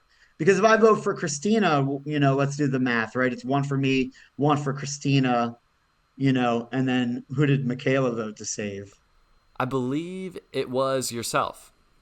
Me. So it's like one, one, one, one. It's Yeah. all over the And then it place. goes to a wheel, likely, right? And then who knows? Exactly. So Tegan it's just gets safe there and automatically in three, right? So you never know. exactly. So I took the chance that Mikaela was truthful. I knew where Tegan was voting. I knew where Christina was voting. Sometimes in these games, half the battle is knowing where everyone's voting. Then you can make a really good decision. And so to get safety there was huge. I was praying it was a final three because that was a nice little like final cherry on top of the resume to like escape that round. And yeah, and then go from there. Yeah, and unfortunately, we do get to the final three. It is going to end up being a final two. We get to the dreaded jigsaw here.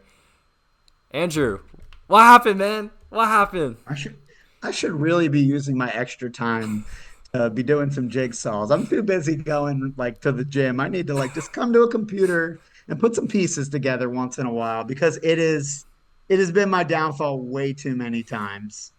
And like when it pops up, like I can do a jigsaw, don't get me wrong. Can I do it fast? No. Are my like technology skills to drag pieces smooth? No. So like I even said it in my closing like goodbye speech. Like my family was watching, going, "Oh no, not the jigsaw," because like yeah, I might get it done, but it's certainly not going to be faster than anybody. So it was a sad way to go. It's probably something I should work on if I want to win these games. Um, because it was going to be a close vote between me, Tegan, and I if we were both there. I think. Who knows how it goes? But I'd like to think like I could. I had a fighting shot to win this game if I was sitting there. Absolutely. And we end up getting to the final two. You end up casting your vote for Tegan. Walk me through, was the vote close? Do you think, were you swayed at all? And what did you think of the pitches? So Mikaela just needed to say a lot in that final tribal because I didn't see any of it. Yeah, There was a moment in like the final 9, 8, 7 that I was like, oh yeah, Mikaela's still in the game. And that's just like luck of us not going into the same breakout rooms. But at that point of the game, I'm also going into the breakout rooms with my allies to talk to them. Um, and I have to give Mikaela credit. She said all the right things. I think she knew deep down she had an uphill battle because Tegan did play such a forward, aggressive, visible game. And I am not afraid to reward a win to an under the radar player. They deserve it too. But it's hard to compete against a person that did it so out in front and visible. I don't, you really have to find a way to distinguish what you did behind the scenes to get my vote against someone who did it right in your face. absolutely. Yeah. So it was a really great game. You took out Sandra, made it all the way to three, had a really great save at four. Like that was a really impressive move. Overall, really well played. Like just a jigsaw puzzle away from potentially Uh, winning the game. Truly such a fun time watching you play, Andrew, especially from knowing you from a previous game. I was rooting for you very hard. So, Thank you. absolute pleasure talking and, of course, watching you again. What's next for you, man? I got anything else coming up? Yeah, I'm gonna go in and out throughout the summer, pick my spots when like, I'm married with a 7-year-old. So I've got to pick my spots wisely where I can dip out and play these games. But, I love them. I can brush it off even if they are like, adrenaline rushes and emotional. I have that like that trait that I can just brush it off and play the next one. But you'll see me out there. I'm hoping to be, in some woods this summer somewhere as well. And online, I'm all for that too. Fight or Flight was amazing. Watching you play last year really inspired me to like. I reached out to Anthony to tell him how great of a product this is before he even threw out the idea to minis to the world. So like I told Anthony a long time ago I wanted to play one of his games and I was just happy I got the chance. Absolutely. And I really appreciate that, Andrew. Well, I got one last question for you. If you Yeah. were asked to play Fight or Flight proper, real season, like in and out, day after day, longer rounds, would you do it? I'm dropping literally everything to play Wow. because I value a creative mind. I value production and efficiency. Like so a lot of these games I play are so fun with the cups and all, and like they're good little challenges. But like, how efficient was that night? And like, I really value a well-run game. And I was putting up your season of Fight or Flight against some CBS shows. Wow. Your season and season three have entertained me more than any other shows that I've Wow. watched. It was just really well edited, and the chance to see like what other people were thinking through confessionals as you go through the game is always fun, just to see if you are making the right moves or not. And yeah, we would find time for that. I would love to play a proper season of Flight or Flight. Hey, well, Andrew, such a pleasure chatting again. For Fight or Flight, you can find us on YouTube, Twitch, Patreon, TikTok, all of the above. For me, you can find me at NathanHWLL on Instagram. Andrew, anything you want to plug? If you want some gym motivation, you can go to marcusfamilyfitness.com. Hell yeah, hell yeah. Hey, well, thank you again. Have a good one, everybody. All right, good night. Thank you, Nathan. Yep. I'm here with our fourth place finisher from Fight or Flight's second ever mini, Christina. Christina, how are you? I am well. Thank you for having me. Yeah, no, I appreciate you chatting, and I'm so excited to get into everything. It feels like you were, just right there at the end, maybe a number comp and a jigsaw puzzle away from, taking it home. So excited to hear all your thoughts. So I'm excited to hear from your perspective, coming into this, I know, you are a certain sister, an Nello blood we have here. I'm curious to know, could have played a Fight or Flight proper. I know you've been asked. So, what's some of your experience? Why not Fight or Flight proper? And what took you to play now? Yeah, so oh my goodness, I think it's been since COVID that I had actually played one of these games. Me and Anthony grew up playing these games together on like 10 gauge just kids and making our own backyard Big Brothers and going to his college to play his games and things like that. So I was actually very nervous coming into this that I hadn't played in a bunch of years, and I knew that there were some people that were going to be there that knew I was Anthony's sister, and I didn't want that to come out and bite me. But I'm glad that that didn't really come up in the games, and nobody really noticed that I was his sister, so that worked out well for me. But I just decided to come out of retirement after years of not playing. Anthony finally got me. It was his birthday wish, actually, and he said to me on his birthday, and I said I have to do it then. Wow, and that you did, and I feel like Anthony and I are pretty cool. It's like I visited Anthony in New York, and I was like, I feel like I had no idea he had a sister. I'm like, just like, that's my bad, and my bad friend. I don't know. So yeah, nice to meet you. And it was like, he's like, oh yeah, Christina's my sister. I'm like, I had no idea. So yeah, no, very cool to see you play, and I'm curious too. My burning question is like, is it in the blood? Like, you guys just, are so good at some of these games. Like, is it truly in the blood? Like, talk to me. Um, I don't think it's necessarily in the blood. I do have a twin brother who would never play one of these games, even though it would have been really cool if he did.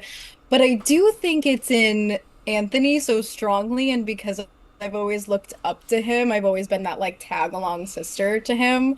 I think it was just inevitable that I would learn from his strategies over the years.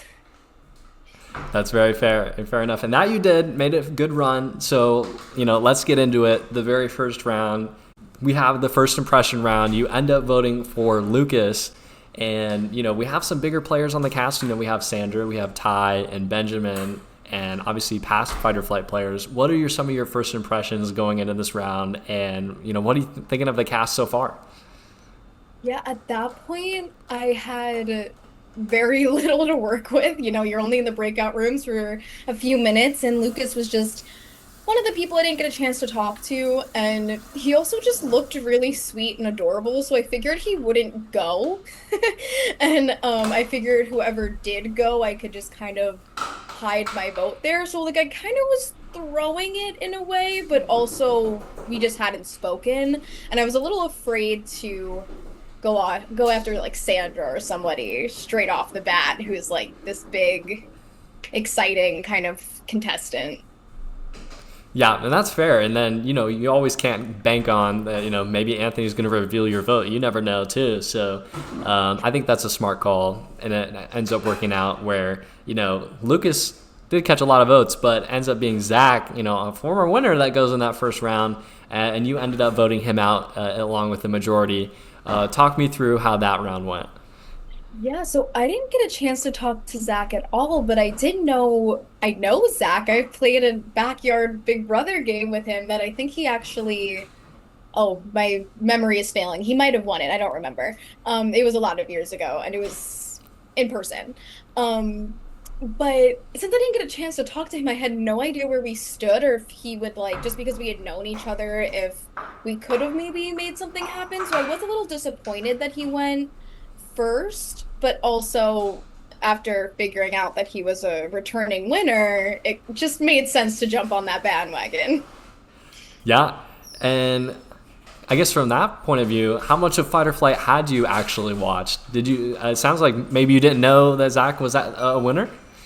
Oh, Anthony's gonna kill me. Well, he knows, but I have never seen a full season. The only times I've seen glimpses is when Anthony was watching it with my mom, and I would like pass by the room and see who was on. So I had known Tegan had played, but I had no idea how far Tegan had gotten. But I only fully watched the mini. Oh wow, yeah. So I'm very biased. I would check out season 4.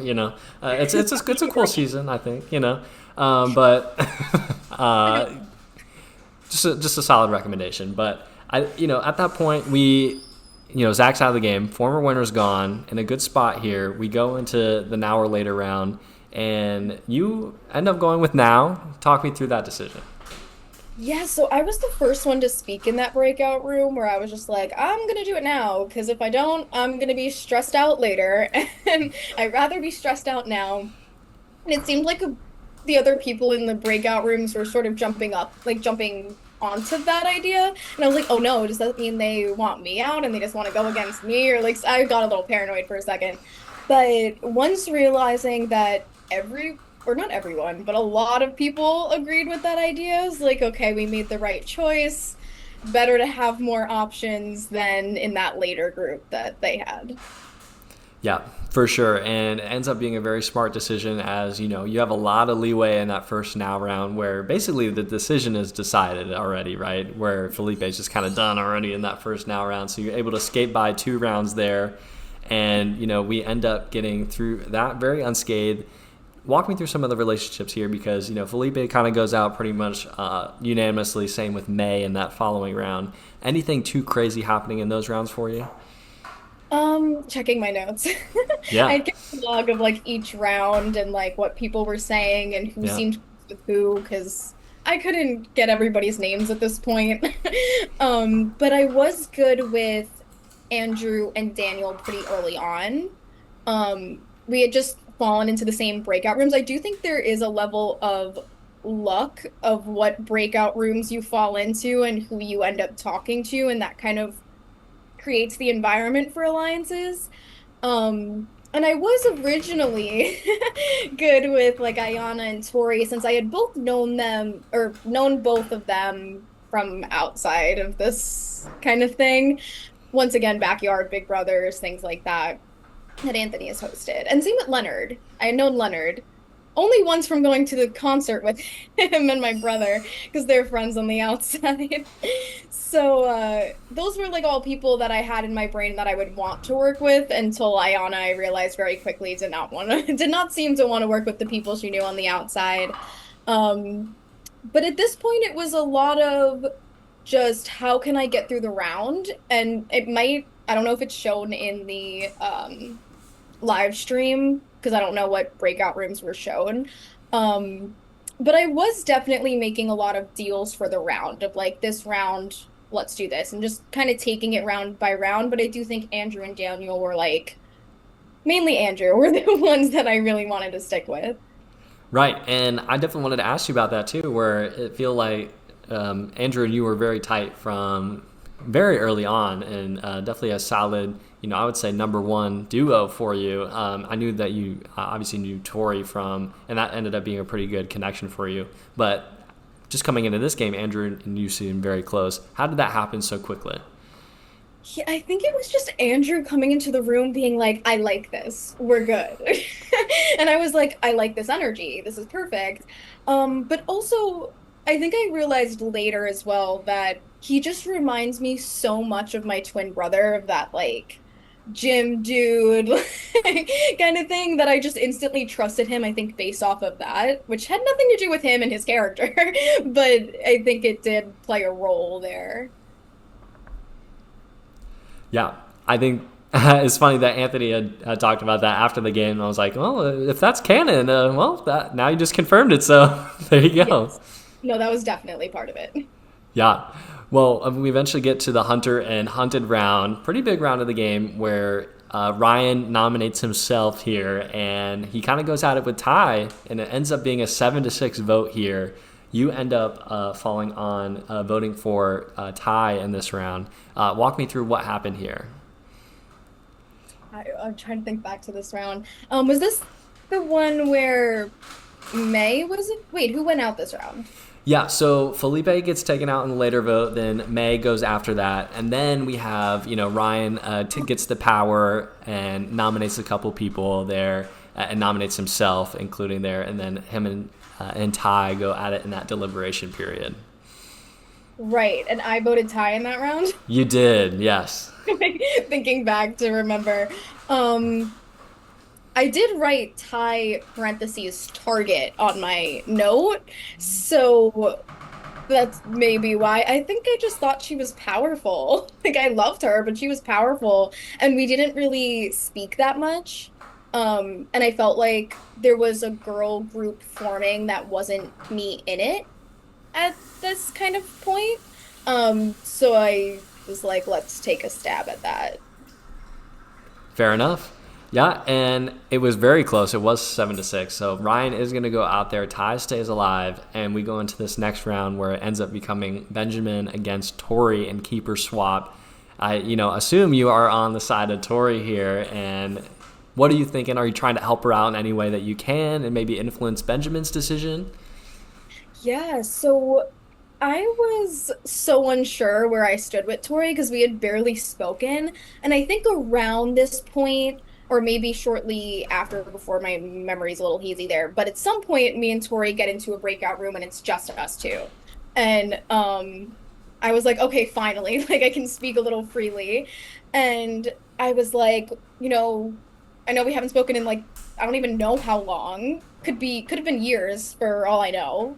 Um, and I was just like, we're good, right? Like, we're not like gonna go after each other, even if we're not in the same alliances. Like, we're good. We're all right. We always got each other. And she was like, yep. And I was like, perfect. And that was sort of it. And sorry to Ben on that one. Yeah, so unfortunately it goes out on the 50-50 there, and then Tori, wow, what did you know, has the sole elimination vote in next round. You feel like completely safe here? You feel good? Yeah, I think she knows I'm on her side, so Yeah. nothing. Yeah, at that point you already talked, you were already good. So then at that point you are completely good. Leonard goes out of the game here. We get into the jury phase of the game. It's friends and foes going into the start of this phase. How are you feeling at this moment? Friends and foes. Oh, I was devastated that I was a foe. I Yeah, was, yeah. what happened? How did I get here? Like, I don't even know what other people were saying. I was honestly shocked. I thought I was gonna land somewhere in the middle.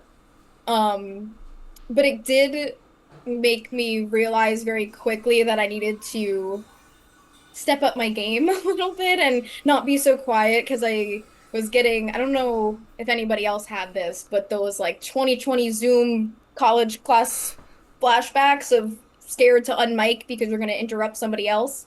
So I was a little nervous in the breakout room. So at that point, I was like, okay, I really need to speak and get some thoughts out there. But I do think it ended up working out that I think being voted a foe worked in my favor. I was about to say the same thing because it felt like at this point you really started to pick up steam, and you eventually get in a trio with yourself, Andrew, and Daniel, where you really feel like you're very solidified at this point, and there's no truly any foes in this stage of the mini because it's such a quick time period. And I think it helped sort of your threat level where you're perceived as a foe, but really you're pretty well connected at this point, allies wise. So, I was going to admit that my winner pick going in the jury's phase of the game was yourself. So I felt like you were really in the best position of the game. You are in a good spot here. You get in this trio with Daniel and Andrew and lock that in. What are you thinking about this round? So Ty is the one that's going to be the one that's out of the group of threes here. Did you think about, swapping it all? You're like, okay, I'm locked in with this three. Oh no, I was locked in with them. Once we said it once, I was like, we can't go back on this. Like everyone else was still talking, and I was just like, and like other people were coming into the rooms, and it was getting a little awkward. But I was like, no, once we said it once, I'm sticking to that. Yeah, and that you did. We eventually get to where it's the nomination form of the group of three. It becomes very interesting because it feels like the group of three is very solid, and none of you guys really want to be nominated. Ends up being that Daniel's going to be the one that takes it here. It seems like you and Andrew were pretty good to push that onto him. How did you go through about that? Because it felt like it could have been pushed to you, but I feel like you did a really good job of swaying it over to Daniel at this point. Yeah, I really used that faux thing to my advantage and was like, I was just voted a faux. I'm gonna get voted out again. Like, you guys got a better shot. Like, that whole thing kind of worked there. And I do, like, I did believe that, where I was like, I think if I'm up, I am gonna go. It wasn't a lie necessarily, but it did help me not be the one chosen. Yeah, and Sandra is going to be the one that goes out here. What was it like playing with Sandra? Okay, don't kill me, but I don't watch Survivor. Whoa, Krista, who are you? Are you related to Anthony at all? Right, truly. We used to watch Survivor when we were like kids, but then I just got more into Big Brother than Survivor, and reality TV is a lot of time, so That's I fair. really just invest only into Big Brother and the live feeds and all those things. So unfortunately did not watch her season, but I know Anthony was very excited about having her there. Um, so I don't know if I'm supposed to say that, but Anthony told me that Sandra was gonna be there. So I knew she was gonna be there, and I was just prepping that everybody else would be kind of fangirling, and I was the only one that was kind of just like, "Hi, nice to meet you." I'm not really fangirling because I don't have anything to say. I don't know anything about you, and I'm so sorry about that. Yeah, I think it's fair. I mean, everyone knew the cast about a day or so prior, right, before Oh, anyway, so, and they were good. And I think you're quite lucky, too, that you didn't mention that, because I know Leonard got some flack for not knowing who Sandra was and watching Survivor, so that's good you didn't mention anything about that. oh yes, definitely. Did not want to make a target on my back for that one. Yeah. And well, I want a quick side note. This is just a personal question. I'm like, favorite Big Brother season, or I'm curious because like if Big Brother's your thing, give me some like quick takes here. I can't, I think it's forever iconic, the like Ian Terry like moment in the final, like what was that? Final three, Yeah. four? Yeah, season 14 with Dan. Yes. And Dan, everything. Like probably Dan is probably one of my favorite players. He's just like chaotic. I don't want to say good or evil, evil, but I don't know. He um might just be the GOAT. Who knows? I don't know. truly. So that's one of my favorites, but I did also really enjoy Derek's season because he just played so flawlessly. And it would almost seem too easy. That's fair enough. Hey, well, we'll go back to fight or flight here. We get down to the final 8. It's probably the most critical turning point of the game here. You are able to win the scavenger hunt competition by finding the umbrella. You have an Hmm. umbrella. Congratulations. Yeah, I really thought I was gonna lose that. I mean, it was really crazy when it was just me and Tegan being the only ones who chose to compete in that. I was kind of relieved that only one other person did, because that, takes out the competition by a lot, makes your odds a lot greater.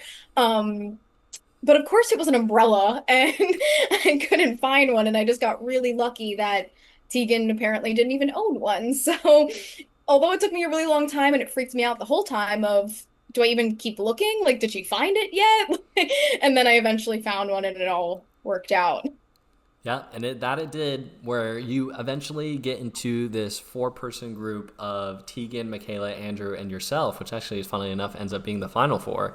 Both of you, or yourself and Tegan, do not have a vote, but it seemed like, correct me if I'm wrong, you guys are talking as if you guys are all going to vote for Shrishti in this moment, but I was like, how do you do that? You remember they actually don't have two votes? Talk me through that conversation because from my recollection, it actually was my breakout room that you were in where you were talking about potentially voting out Tegan, and then Tegan joins the room, and then it's like Tegan completely throws Shrishti under the bus, which was wild. And you guys are like, oh, well, that's fantastic. Oh, we'll do Shrishti. I don't care. Talk me through that round because that was pretty wild to watch on the sideline. Oh, there was previous to this somewhere, Sandra, or actually probably the round before, Sandra had said we need to get out Tegan and Trishti, and I was like, no, 100%, because they're both too powerful to still stay in the game. So when Tegan said that, I was like, okay, if we can use Tegan to get out Trishti, awesome. Let's just take that route for now, and then Tegan needs to come next, and then as we go forward, I'll tell you more about that, how that failed. Yeah, for sure. Were you guys calculating that you both had no votes there, or did you recall? Oh, I fully forgot. Yeah, that's what I thought. That's what I thought. Yeah. No, I literally messaged my vote to Anthony and he was like, by the way, you can't vote. And I was like, oh, I fully forgot. Yeah, and it was so crazy because the other group of four that was talking at the same time, they did not have anything together at all. They came into the group with no name. They couldn't decide anything. They went over time. So, we try to be pretty lenient about the time, but, there comes a certain point, you got to rejoin the main room. So they had nothing and, you came on the Shrishti name and that's what happened, made it work. So we go into this final 7 round where it seems like, Tegan was the target potentially with Shrishti, but seems like we have this women's group forming, right? Where that seems to kind of be the narrative for the next 2 rounds. We have Lucas go out and then Daniel. Watch me through these 2 rounds because Lucas ends up being your target and you end up earning the extra vote. So a cool moment there. Walk me through what you're thinking about these few rounds, and are you setting up your end game, if at all? Yeah, so I did not want Lucas out, but I had him as a target and I was okay with him going at the same time. And it was kind of just luck. Everyone just said Lucas and had no idea that he was my target. And I was like, hey, if you guys want to go for it and give me a power without knowing, sounds lovely. So that was the Lucas vote.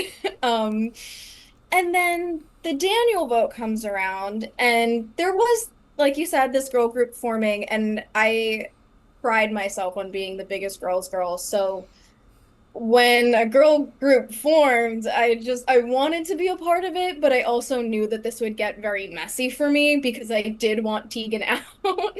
Um, And you're close to Andrew, right? and I was close to Andrew and Daniel. Yeah. But then Daniel just throws out to everybody that me and Tori know each other. And I was like, why would you not bring that up to me? And you're bringing it up in front of everybody, and it makes a target on my back. So now you gotta go.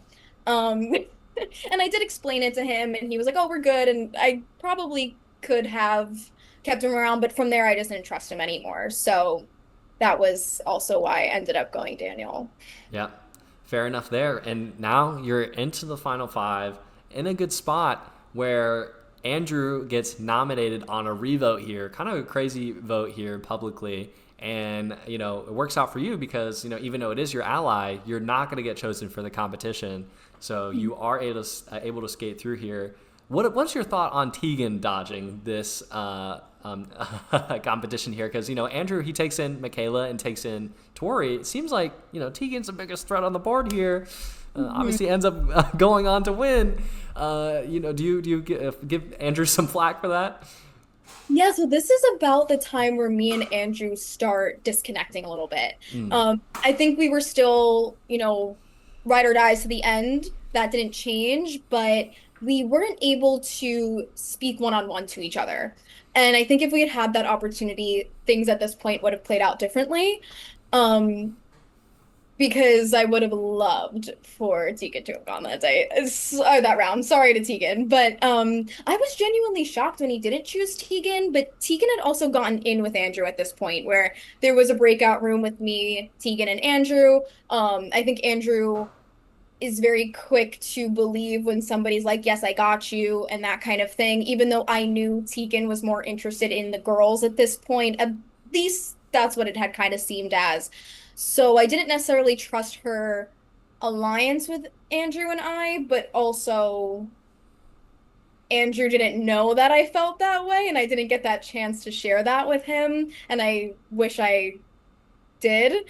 Um, but yeah, I was very surprised, but also it was kind of not surprising because he did talk to Tegan. Yeah, fair enough. And it ends up leading to this final four round where it's a vote to save. Coming into it, I'm like, okay, for sure. Well, and I know that Christina and Andrew are going to save each other. I'm like, that's a given. Well, that's not what happened. So, were you shocked to see that Andrew actually ends up saving Mikaela here? Yes. Oh my God, I think in the Zoom, like my mouth drops. Or I'm like, Um, yes, I was very shocked by that. But also, I don't think it necessarily would have changed anything if he did. I think the cards would have played the same way. I think Michaela did a really good job of getting to him in that moment.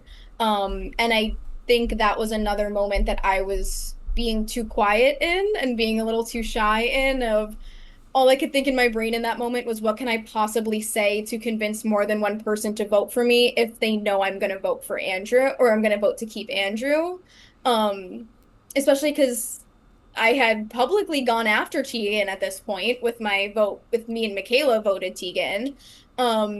And Michaela and I were never really that close aside from one conversation about getting Tegan out.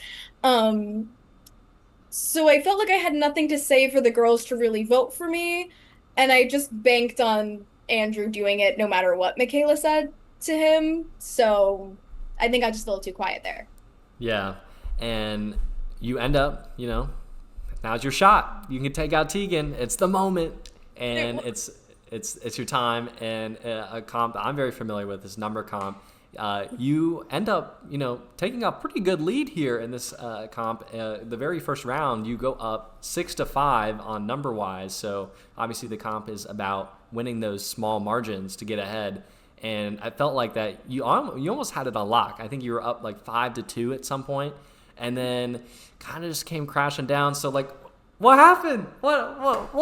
I was gobsmacked. I was gagged. Yeah, this was my own silly mistake, actually. I don't know why in my brain I thought I only needed six to win. I think I also, because we had tied on one of them, Yeah, yeah. so I just miscalculated in my brain how many I needed to win. And then I realized I kind of set myself up for failure at the end of that. Yeah, I'll give Tegan props too. She saved, obviously, I think it was her 10, 11, and 12 for the end and kind of just had like that easy path there. And then you're right, tying on the one was really tough there because if you could have played your one on her like 10, 11, or 12, I think you had it, right? So I think she just happened to play those numbers correctly at the end. And unfortunately, did spell the end of your game here. Very, very close to the end. And, you know, is there any regret, like any moment that you think like, okay, maybe if I changed this or if I got Tegan out there or maybe just like what's the moment, like anything that you feel like, okay, maybe I could have done this and it could have been different? I think just talk, like, I should have pulled Andrew into a breakout room and been like, hey, let's go to this room one on one and talk by ourselves. I should have been like more, I didn't want to be like rude to other people, like, hey, get out of the room. But like, I want to talk to him or like be suspicious about it. But I think that would have helped me a lot in preparing for the end of the game because the end of the game just came so quick. And I think I just got swept up at the end. And it's also like, late. We got a little tired over there. But yeah, I think that's the only thing I would change, but also I don't think I necessarily would change anything. I think it was a great experience, and I do think Tegan deserved to win after that. I was like, hey, me and Michaela talked about it, couldn't get her out. She made it this far, now she deserves it. Yeah, and we get to those final speeches. Was it close for you? Were you always kind of like, okay, I think Tegan deserves it here, or was like, okay, Michaela's giving a good pitch, maybe kind of starting to sway me? What were you thinking? I was always gonna vote Tegan. I think for me, especially because me and Michaela played a little similarly in the sense that we were both on the quieter side, I think the only way either of us would have had a shot at winning, which is what I thought for myself too, was if we got Tegan out.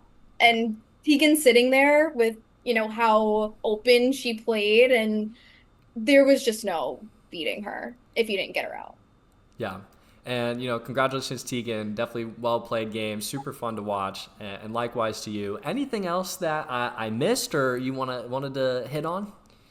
Um, check my notes. I read some random things.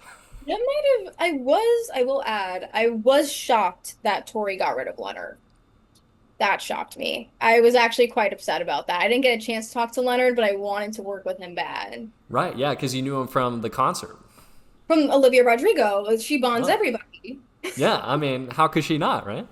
Exactly. Like we could have made this work, but it did seem like I think I had said this to Daniel too, where it's like everyone who knew each other seemed not very interested in working with each other, so they had nothing to worry about. They were all coming after each other. Especially like Ayana, I think, was saying some things. I'm just assuming I actually didn't look at the breakout room, so maybe that's just an assumption.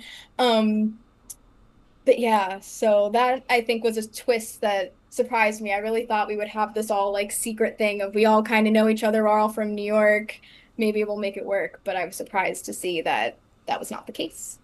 Yeah, in the games I've seen and played, sometimes those pre-existing connections can truly get you in trouble because sometimes, if you're not playing the game in front of you and seeing what you have on the board, then, might miss out on some things. So, and it always doesn't go according to plan. So I think that's definitely what we saw in this mini for sure. Yes, definitely had to pivot with that. Yeah. Any other random things in your notes that's like fun to share or anything else that you see? Oh, I wrote down Zach has won. I Yeah, didn't yeah. know that. Um, oh, and I wrote the Trish played before. What did I? I had no idea about that whole like Sandra was after Leonard and then like made a deal in front of I had no idea about that. That was all just a shock, and I wrote it down. That was She was I nice think enough to let him right get his pizza. exactly. I did write that Tegan is too fierce. I stand by that. She was too fierce. But yeah, I only have like this person's after this person. Oh, and when we did the ally things and they share or the friend and foes and they shared who their friends were, I did write all of that down because that was some new information. Like who's close with who and who doesn't like who. And then I just had like all of the rounds written down. I feel like I gotta go back and watch and see if I'm just scribbling on the side of the video. It's very possible. Yeah, well, you never know if there's also an end game competition where he asks you about a round by round too. So I do What respect that. am I preparing for? Yeah, I think I would have liked to seen it because it obviously does benefit the people who are truly studying and playing hard. So If that just was the comp instead of the numbers 1 through 12, I would have had it. yeah, very possible. Well, Christina, a very fun game again. Super fun watching you play. Anything else coming up for you? Are you playing any other games or anything else going on with you? I think I will be going right back into retirement. You stressed me out. I told Anthony I'll think about a fight or flight season. It just might depend on my schedule come January. Yeah, I was like, that was gonna be my next question. I'm like, Anthony calls. Is like, Christina, come on, like, I need somebody. Like, are you truly gonna say no? Really? Well, the only thing that would stop me at this point is A, nerves, but B, um, I am a therapist for children, so especially during the school year, I work evenings and after school hours, and I'm not sure if that's going to work with filming time. So, depending on the times, maybe. All right, well, fair enough. A pleasure again getting to chat and talk. All the best to you. For me, you can find me on Instagram at NathanHWLL. For Fight or Flight, check us out on YouTube, Twitch, Patreon, TikTok, all of the above. Shout out to Anthony and what he does as always. Any last words, Christina? Just thank you so much to you and the rest of the little production crew over there for making this happen. I think we all had a really good time. So thank you for all of your hard work. Yeah, totally agree. And I know that Anthony said this is probably one of his best games he ever seen. I totally echo the sentiment. Super fun to watch and see how it all played out. So thank you again. Have a good one, everybody. Hello, Fight or Flight viewers. I'm here with Tori, our fifth place finisher from Fighter Flight's second ever mini. Tori, how you doing? Hello, Nathan. It's an honor. Thanks so much for having me. What a blast. What a rush. It's great to be here chatting and rehashing such an exciting, invigorating game we had. Yeah, I was thrilled watching on the sidelines. It was a really fun game. Anthony had, I said it prior to this going live, but he thought it was probably his best game ever. So really high praise, really great Yeah. game. How are you feeling now? What, like four days out from the game? Yeah, definitely had some time to, decompress and rehash everything. I'm very proud of the game that I played. Very happy to have gotten all the way to fifth place. Clearly, wish I could have made it a little bit further. I feel like I was pretty well situated at five, where if I would have won that challenge, I could have got right to the end. But, who knows? I think a lot of my game was leaving the some of the things that were going to happen to the powers that be, and unfortunately the powers that be got me to fifth, and that's okay because I played my heart out, so that's Yeah, all you can. and that is no slouch. Fifth is a really great run, and you had a lot of win equity going into the end game. So I'm very excited to pick your brain and learn more about what you were thinking the whole time. So we will get into it all. And firstly, I want to ask first is that you had told me prior you had won Anthony's original first game in his backyard. You have a lot of Hmm. experience with fight or flight, and you were asked for an actual fight or flight season. What took you so long to make you say yes and actually play this one? The million-dollar question. Yes, I am an alumni of the Anthony Anello extended reality universe. Back to the origins of his first ever Backyard Big Brother. And I was trying to figure out what year that was. I think it was 2018. Um, Always great. He always does a great job, always with the production value. I don't think we filmed that one, but we might have filmed the second or third one we did in his backyard because like I every time I log into my Google Drive, I always have like 17 different like enormous files that are like Backyard Big Brother, take one. So that's the real genesis of this whole extended universe, as I've said. But yes, I've been wanting to play Fight or Flight for since the beginning because I know what a great job Anthony does in hosting and putting the games together. And I am a gamer at heart. I really, truly am. It was always just an issue of scheduling. I just never had the time between school and then work. It was always tough to get it in. But I'm glad that I can show my teeth in this mini and make a little bit of a name for myself in the lore. You certainly have, and you're speaking to my heart as a gamer myself. So I totally understand, and you have my respect as a OG in the in the Anthony Yeah, Anello I tip my space. hat right back to you. Likewise, Game recognized game. for sure. So coming into the game, you see Sanders on the cast, you see Ty's on the cast, you see Benjamin's on the cast, and some Fight or Flight alumni. What are you thinking of this initial read of the cast? Who are you excited to play with? Who do you not want to see? What are you thinking? When I first came in, obviously I was so excited to see Sandra. I was curious to see how chatty people were going to be, how chatty she was going to be. So it seemed like she was doing a lot to warm up to everybody right away. So that made me feel nice and comfortable. And I wanted to make sure that I was being personable from the jump, as I am, just being myself. Rule number one in life, be yourself. That's what I play by. Yeah, but I just wanted to kind of get a vibe check on everybody and see how people are going to be approaching even just those first few minutes when you're just sitting around and waiting to start playing because you see people's gears turning a little bit. But I had happened to see a few familiar faces, even though I have never played Fight or Flight before. I did sort of know a few people. Christina being Anthony's sister, Devin, who we went to the same high school together, both friends for a while. Ayana, even we've never played Fight or Flight together, but we have played some other games together, and obviously just knowing each other through Anthony. So even Zach, the another Fight or Flight legend, we also happen to know each other outside of the game. So I did have a little bit of that currency in my back pocket that I wasn't really gonna let on to so much, but I didn't really want to let that affect things. I just wanted to see how the cards were shuffled and dealt because I know with Fight or Flight, being a longtime watcher, I know that you really can't anticipate how the twists and turns are going to unfold. And if you try to set yourself so far one way, you're probably just going to get thrown off course anyway. So my strategy initially was just to be myself, talk, and hope that people wanted to keep hearing me talking. Yeah, absolutely. I had no idea you had that many connections going in. So that was, I mean, a couple of them, the first and second out didn't really go too well, but you and Exactly. Christina, Yeah.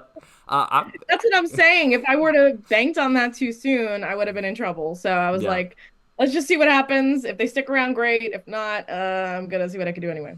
yeah. And that's kind of how the minis go too, where, a lot of the times it is a little bit of luck at the start. As long as you're socializing, which you did quite well, you were very integrated and not really a target for a long time. I don't think you received a vote for a while. You were able to fly under and just go through. It was very impressive. So I'm jumping a little bit ahead here, but I would love to Hey, know how your relationship with Christina like evolved throughout the game. I know that she mentioned, I don't know if she was telling the truth or not, that you hadn't seen each other for a long time. So I believe that might be true.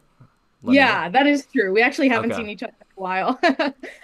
But yeah, I mean, we do have a relationship outside of the game and just knowing each other and being friends and friendly with each other. And I just love Christina as a person, obviously. So when I knew she was in the game and I saw her, I was just happy to see her. And I know that she's a great game player as well, obviously. Fourth place, fifth and fourth. That's pretty good. So yeah, I knew that she was gonna come out swinging too, but she and I definitely have very different styles of going about how we play. But anytime I've ever played games with her, I've always seen her go far as well. So I knew like we didn't especially given the nature of how the game works with the breakout rooms and you can't really anticipate who you're going to get a chance to talk to right away, especially how fast everything's moving. So it really did help feeling like I could trust that she wasn't going to try to get my name out there right away if she were at all, and the same went for her. So that was kind of how it was at the beginning, where I don't really know how much we even spoke early on, but it just was sort of like, I know I'm not going to try to go for Christina at all. I really didn't feel like I was worried about her going for me. And then once we got to a point where we're sort of like in the middle of the game and we were able to like touch base a little bit, then we were just sort of right picking up where we sort of left off. So it definitely worked to I would like to think both of our benefits that we were had that bond initially. But we both also were working hard with our other people and relationships too. So that was all part of the equation. But during the hunter and hunter hunted round, Chris, no, not hunter hunted. The what is it? What was the name of the round? I have my notebook right here. When you have a target, someone's your target. I literally all my notes right next to me. I forget what that one's called. It doesn't matter. But during that round, when you had a target, you had to try to eliminate. Christina was my target, but I luckily got into a breakout room and it was just the two of us. And I said, Christina, tell me your target. And she was like, tell me your target. And I was like, well, it's you. So you tell me yours. And then she told me right away. And hers happened to be Lucas that round. And that was sad because I was working with Lucas. But at that point, it just seemed like the votes weren't in his favor. But again, at that point, I was glad that we had built up enough goodwill to like have that trust right away. And I knew where the extra vote was going to go. So that was really helpful. And yeah, clearly things started to go a little further after that. But that was definitely a helpful moment to be like, I know we trust each other. So like, tell me what's going on. Yeah. I At the beginning of the jury phase, I believe you guys had connected, and I had seen that conversation. I'm like, oh my gosh, y'all two are tight. And I thought, honestly, I'll be truly honest. Christina was probably going to be my winner pick at the start of the jury phase, and I thought one of you two were probably going to ride it all the way out based on the connections that you had, and you were very close, like a couple of competitions away for either of you two. So I was, very impressed to see that both of you link up at that time, and it really worked out. And I Yeah. also have my notes on the side. That round was execute or absolve. So just for anyone that Exactly. wanted, I was gonna say I got that. the fact check for you. Yes, thank you. No problem. And it's funny too. You mentioned Lucas because I was going to ask you about your early game, in that first nomination vote, you ended up voting for Lucas in that very, very first nomination. So walk me through that initial first impression round, and why did you vote for Lucas? Honestly, at that point, it was kind of a scramble. I mean, again, like I said, I've never played the game before, so just trying to adjust to how conversations were going, trying to make connections early on. I genuinely, maybe this is a demerit to my game, but it was the first vote. I really couldn't tell where the vote was going to go. Well, to an extent, I had heard Zach's name come up. I forget. I think it was Ayana actually who I don't know if she was the first one to throw out his name, but I heard her throw out um Zach's name, given that he was a former winner and just knowing generally the way he plays the game, he goes hard. Good for him, respect. Um, so I did know that there were going to be votes on Zach. Knowing the size of the cast, I didn't know how many people had caught wind of that. So it was sort of a little bit of a Hail Mary vote for me because I really didn't get much of a chance to talk to Lucas. He seemed really sweet, and clearly we worked together well once we started to chat a little bit more. But at that first vote, it was just really who didn't I get a chance to connect with? And I didn't want to put my vote on Zach, actually. Maybe that's crazy of me, but I'm a little crazy. I like to play with people who I know are really excited to play the game. I know everyone was excited to be there, but Zach is someone who was like a really go hard or go home type of player. And it would have been interesting to see him continue to play the game and how we could have potentially worked together because I know he sort of knows my style a little bit, but maybe he could have taken advantage of that relationship. We both could have used each other throughout the game. And also, I know he's a Survivor fan, so maybe just another week to play with Sandra would have been nice. But I didn't want to vote for Zach the first vote, so I did put the vote on Lucas. Sorry, Lucas. Love you, Lucas. Nothing personal. Didn't know you yet, but yeah. Yeah, it's fair. I mean, if you have that pre-existing connection with Zach, it's not good for your game to to make that happen, right? So, and he would be a shield later down the line. I think that from Ayana's perspective, it's I believe that to be corrected that she was the first one to throw out his name. So, power play off the bat. It's entertaining. It was cool to see. Oh, Wow, definitely. y'all got the winner out first like that. Okay, that was like that I definitely set the know. tone immediately. And no, you're exactly right. It was definitely very split for that first vote. I believe Zach did have the first first impression votes. That Mhm. might not actually no, Lucas did, and Zach was second, and then Zach had the most votes the second round when he actually gets eliminated on that vote. But it was pretty split. Like Andrew caught a few votes, Lucas caught a few votes, so it was not completely there. So you were kind Yeah. of close on throwing your vote in that second round with Zach. So Yeah. yeah, well, moving on, you are going to choose now in the now or later round. Walk me through your now or later round. Well, again, so the now or later round was very interesting actually. I don't remember which you were in. I don't remember which breakout room number we were in, but I knew I was gonna pick now. Like as soon as he said an hour later, I'm like, let's get this over with. I don't want to deal with this later. I just felt like for my own game, it would be better off to just get my name off the table sooner because then if I were to be up later and then maybe if it was close, it would be like, I don't know, then the round after that, it had like further repercussions. So I'm like, we're still very close to the start of the game where if I am sort of on the chopping block now, it might not have as much weight than it might later. So that was my feeling just initially. And then I got into a breakout room. And again, I have names. It was definitely Benjamin was in that group. I think Tegan was in that group. There was a group of like five of us. It was Ayana, Lucas, Tegan, Shristi, and Benjamin and me. We were in a breakout group and we all said we kind of wanted to go now. And it was Benjamin's strategy and it was smart. And he said, let's all go now and then let's all not vote for each other. So that was pretty smart of him. I mean, he is the genius after all. And I felt like, why am I not going to take advantage of being in this group right now? These are all people I kind of felt like I could sort of, not that I could trust fully at that point, because again, the way that the game moves, I was like, I don't think that this is too big of a group to fully move through this game. But like for the purposes of this round, it's totally a wise move. And so I did stick with that because I also thought I was going to build a little bit more goodwill with that group moving down the line. So that is how the now round went. And then I think again, I have my notes here. Then the nominations, there were a lot more clearly in now than there were later, which also worked in my favor because I knew I had, if they were all being truthful, I had a block in my favor. And there were more people to choose from for the now group. So it made it a little bit less scary, which was kind of what I was hoping too. Um, and that's when Devin was eliminated. So sad. And Ben in that group was like, because again, you could tell. I mean, he's a very smart guy. He's a very strategic player. He was really trying to like work that round, and he again, his strategy was all very sound. But and I was down with not voting for any of them. But he was like, let's just vote for alphabetically whoever's first that isn't us, who's in the now group. And I was like, so I guess. Was that no? And that wasn't even Devin. That would have been Daniel, you know?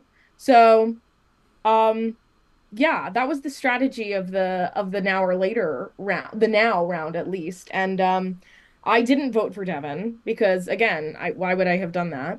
Um, so yeah, the vote technically didn't go my way, but again, to the wise words of Queen Sandra, it's not me. So I was very sad to see Devin go, but I was also just glad to have survived that round and then knew I was going to be safe for the next one too. So, yeah. Yeah, I think that round was very advantageous for you. I'm pretty sure that was my breakout room, so I do recall catching all of that. The alphabet strategy, that was funny, even though it technically didn't work out. But that would have been probably what I lean toward too, is that if you just get that group, like something solidified early, it doesn't matter, Yeah. if it has to be, as long as you're surviving that one round, you actually survive too. So Yeah. set you up well socially too. I think it put you in a really good spot. Yeah, Yeah. definitely. Yeah, and Unfortunately, the lose nature Devin of there the though. I know, sad. Yeah, and especially with the nature of how fast those like rooms go, it's like the sooner I felt like the sooner you can kind of lock something in, the better. Because again, as we sort of saw in later rounds, there were breakout rooms happening, and I'm like, listen, I want you guys to hash this out. I really do. But I need someone to say a name like now, like yesterday. Because there's just not enough time to get all of that in a breakout room. But anyway, yes, that was definitely the building blocks of the whole game for sure. Yeah, and I know exactly what round that you're talking about too, and we will get to that. So, Felipe goes in the later vote. Is that you're cool with? You didn't have any connection there. Not particularly. Again, it was early on. That was the name I had been hearing, and it just felt like, again, this is feeling like it's going with the flow. I didn't feel like I needed to, again, especially early on in the game, I'm like, I don't want to put myself in a position where I'm speaking, calling out names and calling people out because half of these people I do not know. And if they're going to get themselves in a position where people are going to be calling them out, then that's their own funeral, unfortunately. So, um, yeah, it was just easy enough to just sort of go with that one and be with the majority there. Yeah, it seemed pretty quickly on that Devin's name was out there, and then just like, let's do Devin Felipe next round. It's solved, it's done, and it was kind of just had to go through the motions a little bit there. So hey, it's not you. You move on. You get to the next round where May is pretty much unanimously eliminated in that round. Talk to me about some of your connections. Do you have like any alliances at this point? Anything that you're like super solidified, or are you just kind of forming bonds socially and working with what you have?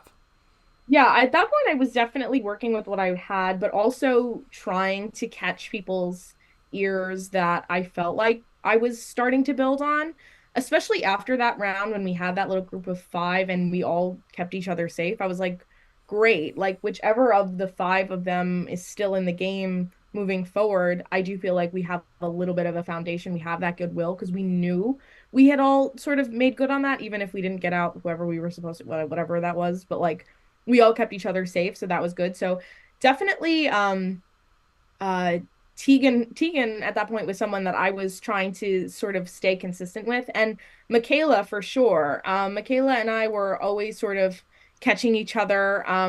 We had like not been able to in the first round, I think we didn't really get a chance to introduce ourselves until the end.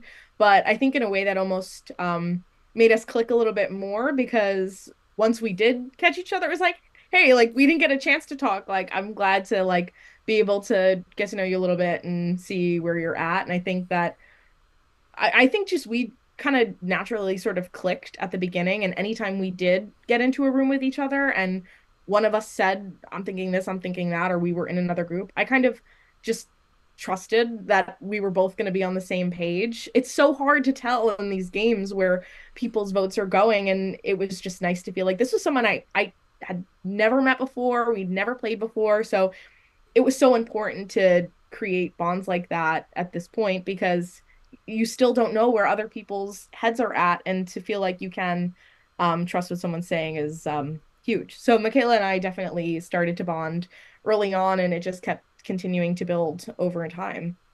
Yeah. Yeah, and we'll continue to track that. But Yes. we get to the hunter or hunted round, and this is a pretty big round of the game. We have Ty and Ryan going at it. Ends up being a very close vote, 7-6 vote for Ryan to go out. Where did you fall on this? What did you think of everything that was going on this round?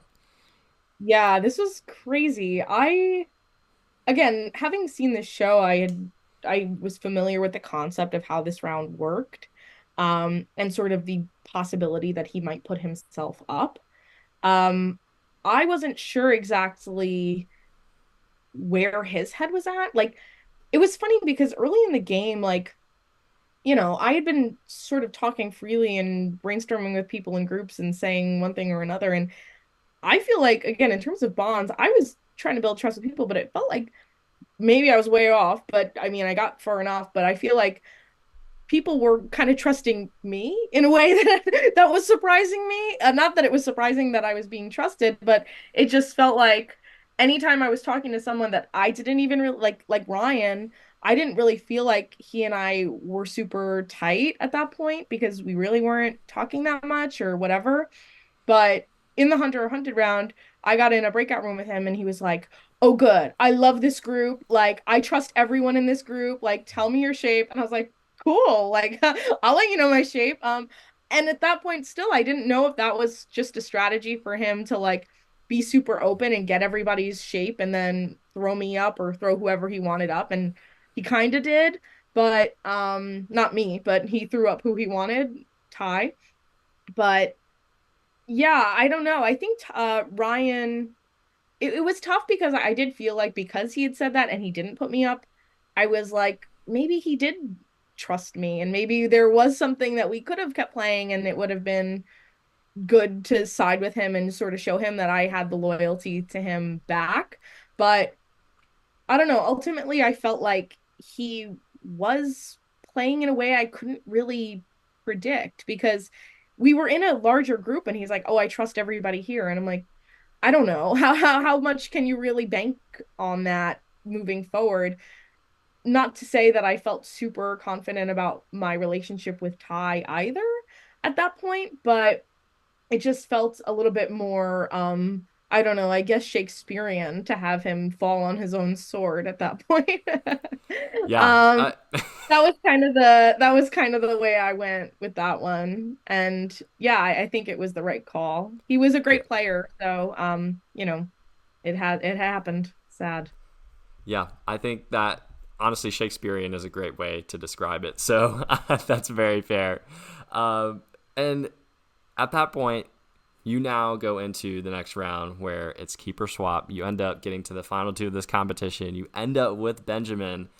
What a spot to be in, because I feel like you two were in that original group for that what we talked about for that five that came Yeah. together, and I feel like you guys could have kept playing together, but now you guys have to be at odds.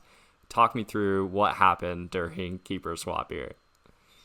That was so funny. Again, I feel like I was trying to sort of let my instincts guide me as I do in my own life. And during that challenge, it was really like, honestly, that was so chance at that point, in my own opinion. I was like, I don't even know if it matters what my opinion is for these questions.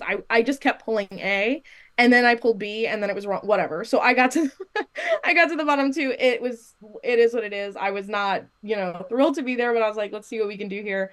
I was sad to be with Benjamin because I did feel like we could have had a stronger relationship, but at the same time, everyone knew he was going to be a really big competitive threat in the game. So I think people were scared of him in a way that maybe they weren't scared of me at that point because I wasn't out here being a genius. Not that I'm not one, but he literally was very smart guy and everybody knew it. That's what he came into the game as. So I thought just in that in itself gave me enough momentum to just hop around to calls, be like, do you guys like me? Again, just sort of being myself. And I didn't feel like at any point I I was scared because it again 50-50 shot really, but I was like, I'm just gonna be myself, talk to people the way I've been doing this whole time, and just hope that people want to keep me around. I think that I did build enough relationships at that point where people really did like me, and I felt confident going into the vote. It was the keeper swap element that was the uncertainty, but I. Knowing that Benjamin is a smart guy, I figured he had a sense that he was in danger and that he would swap.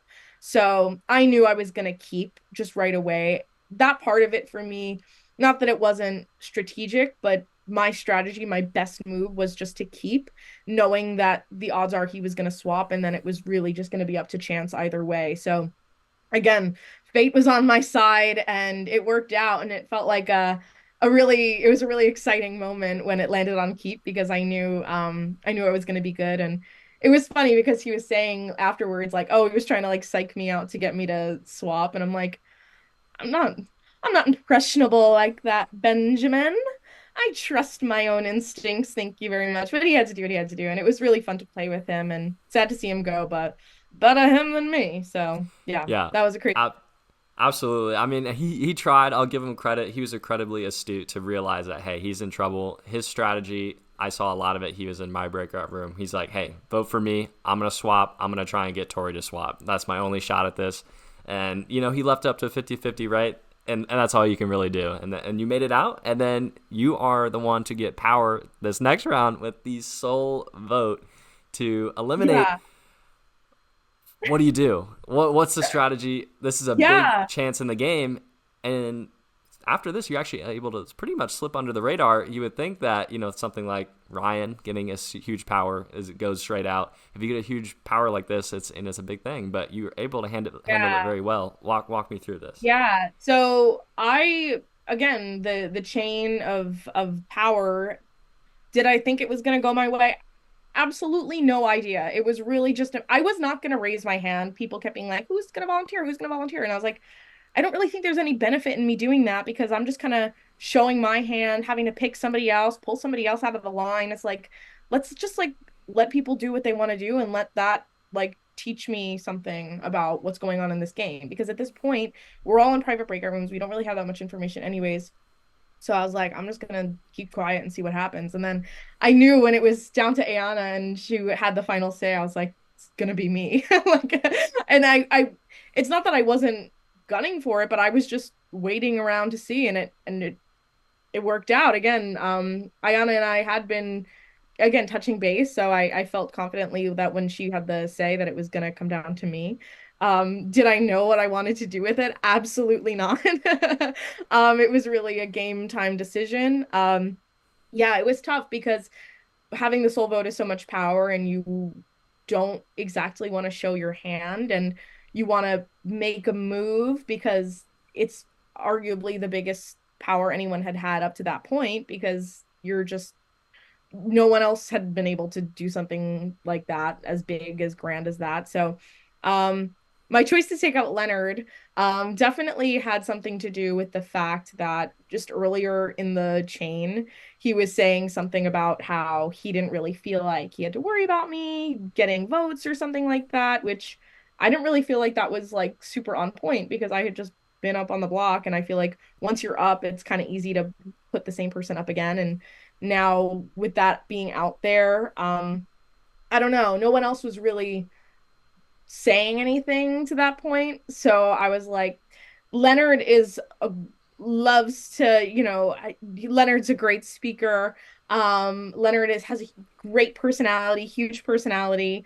There were a lot of huge personalities who were playing, so I felt like my best decision was to take him out because of that, because if he wasn't exactly in my corner and he did have people's ears, which he kind of did, it was probably wise to go for someone like him who I really hadn't had a chance to exactly strategize with up until that point. And it didn't really have the biggest, not that it wasn't like the path of least resistance, because I didn't want to take out someone who I felt like it was going to be sort of like, I don't, again, taking out anyone is consequential, but you wanted to make a move that was going to have more ripples to different relationships to better situate myself. And that's what I feel like that did. As much as I love Leonard, I feel like that was the right move for me at that time. And you can't take out Sandra. Sorry, you can't do it pre-jury. As much as that would have been crazy, it went through my mind. Don't think that it didn't, but no, it wasn't her time yet. But we'll get to that too, I'm sure. Yeah. Yeah, Sandra might have actually thanked you, but by the time that she got in the jury, she was kind of trapped there for a little bit. So maybe she, maybe maybe she actually would have thanked you for that. Who's to say? We get into the jury phase of the game, and it's either friends or foes. Talk to me where you're leaning. Yeah, so being a foe was not something I had anticipated, especially again because my whole game to this point was just trying to make connections and make people like me enough to not vote me out. But clearly being sort of the star of the last two rounds in a way definitely put a target on my back, and I wasn't fully shocked to see myself there because it kind of made sense. And sort of bad timing because now again my name was sort of out there as someone who was a target, and if people had chose to stick with the friends, there would have been a good chance I could have gone out at that point. But yeah, clearly it worked in my favor having the twist be that if you wanted to side with friends, you had to read your votes, and I knew that not everyone was going to be down for that. So, in a way, I sort of felt like a friend because I felt like the relationships that I had made it easier for people to keep their cards closer to the chest. Also, it helped that Sandra was pretty vocal about not wanting to read out her own allies and friends. So I knew even going into it, there was going to be at least four votes to keep the foes safe. The challenge of that, though, it was really felt like a key turning point for my game because on the friends side, we had Ayana, Tegan, and who else was the friends? I'm looking back at my notes. Oh my gosh. I'm gonna feel bad when I remember. Um, and Andrew. Okay. So, well, it really was more so Ayana and Tegan that I was worried about because I knew I was going to be advocating for myself. I did not want to be up on the chopping block for a third time. I just didn't really feel like that was fair. And also knowing that as much as I loved working with Ayana and Tegan, knowing that they were both friends means a lot of other people felt really good about them too. And so if one of the two of them, even if there were Andrew included, but even if one of the two of them were to go, probably wasn't the end of the world for my game because that just better situates me moving forward. So I kind of was actively campaigning for the foes to be saved, even though, maybe if I had gone out on a limb and tried to protect the friends, maybe it would that really wasn't my move because again, I was just focused on keeping myself off of the block for a round because I had just gone up two times in a row. So, well, you know what I mean, but I had just sort of been in the front of the game and I didn't really want that. I wanted to lay low. So yeah, I was happy to see that people stuck with the foes. Maybe we were more friends than we thought we were. So that worked out. And also having Lucas in that position, I think that strengthened our bond a little bit, seeing that he and we were chatting, but we were never fully aligned until around this point. So it was easy for us to just be like, stick together. We're not gonna go for the foes, clearly. And of course, Christina and I, it was good because we were both going to be on the same side of things. So it didn't really create any tension there. Um, yeah, so I did feel bad. Clearly, Ayana went out at that round, and that was sad to see. But after that round, well, I'm moving forward, but I felt like the biggest challenge was I definitely needed to rebuild things with Tegan. And it got a little rocky after the friend or foe round with Tegan and I, but we did kind of rebuild. So that was good. But yeah, friend or foe is tricky for me for that reason, just in terms of relationships, because that's what that round is all about is where do people's allegiances lie and how hard will you fight to protect them? And at that point, I was kind of looking out for myself. So that's what I had to do. Yeah, you never want to be on Tegan's bad side, so especially how vocal No. Tegan was. So that was definitely a good call on your part. And historically, I really liked your point about the friends and looking how there, if there are other people that are also close to them, how close are you really, truly to them? Which I think that historically in Fight or Flight, a lot of people don't really talk about. And we see friends go really far in the game, even though clearly they're very connected in the Yeah. core power structure of the game. So that's definitely a testament to your thought process there of immediately clocking that. So, and I also want to say from your perspective as a foe, I think that honestly really helped you out as well because it didn't really seem like there were truly foes in the game. There's not really at this point because the game is so fast. So I don't know, I think it allowed you to slip under a little bit more. And you see in the next couple rounds how some big targets go. We have Ty get unfortunately left out of the three, and then Sandra the next round. How do you feel with both of them going out of the game in succession? Pretty big moments there.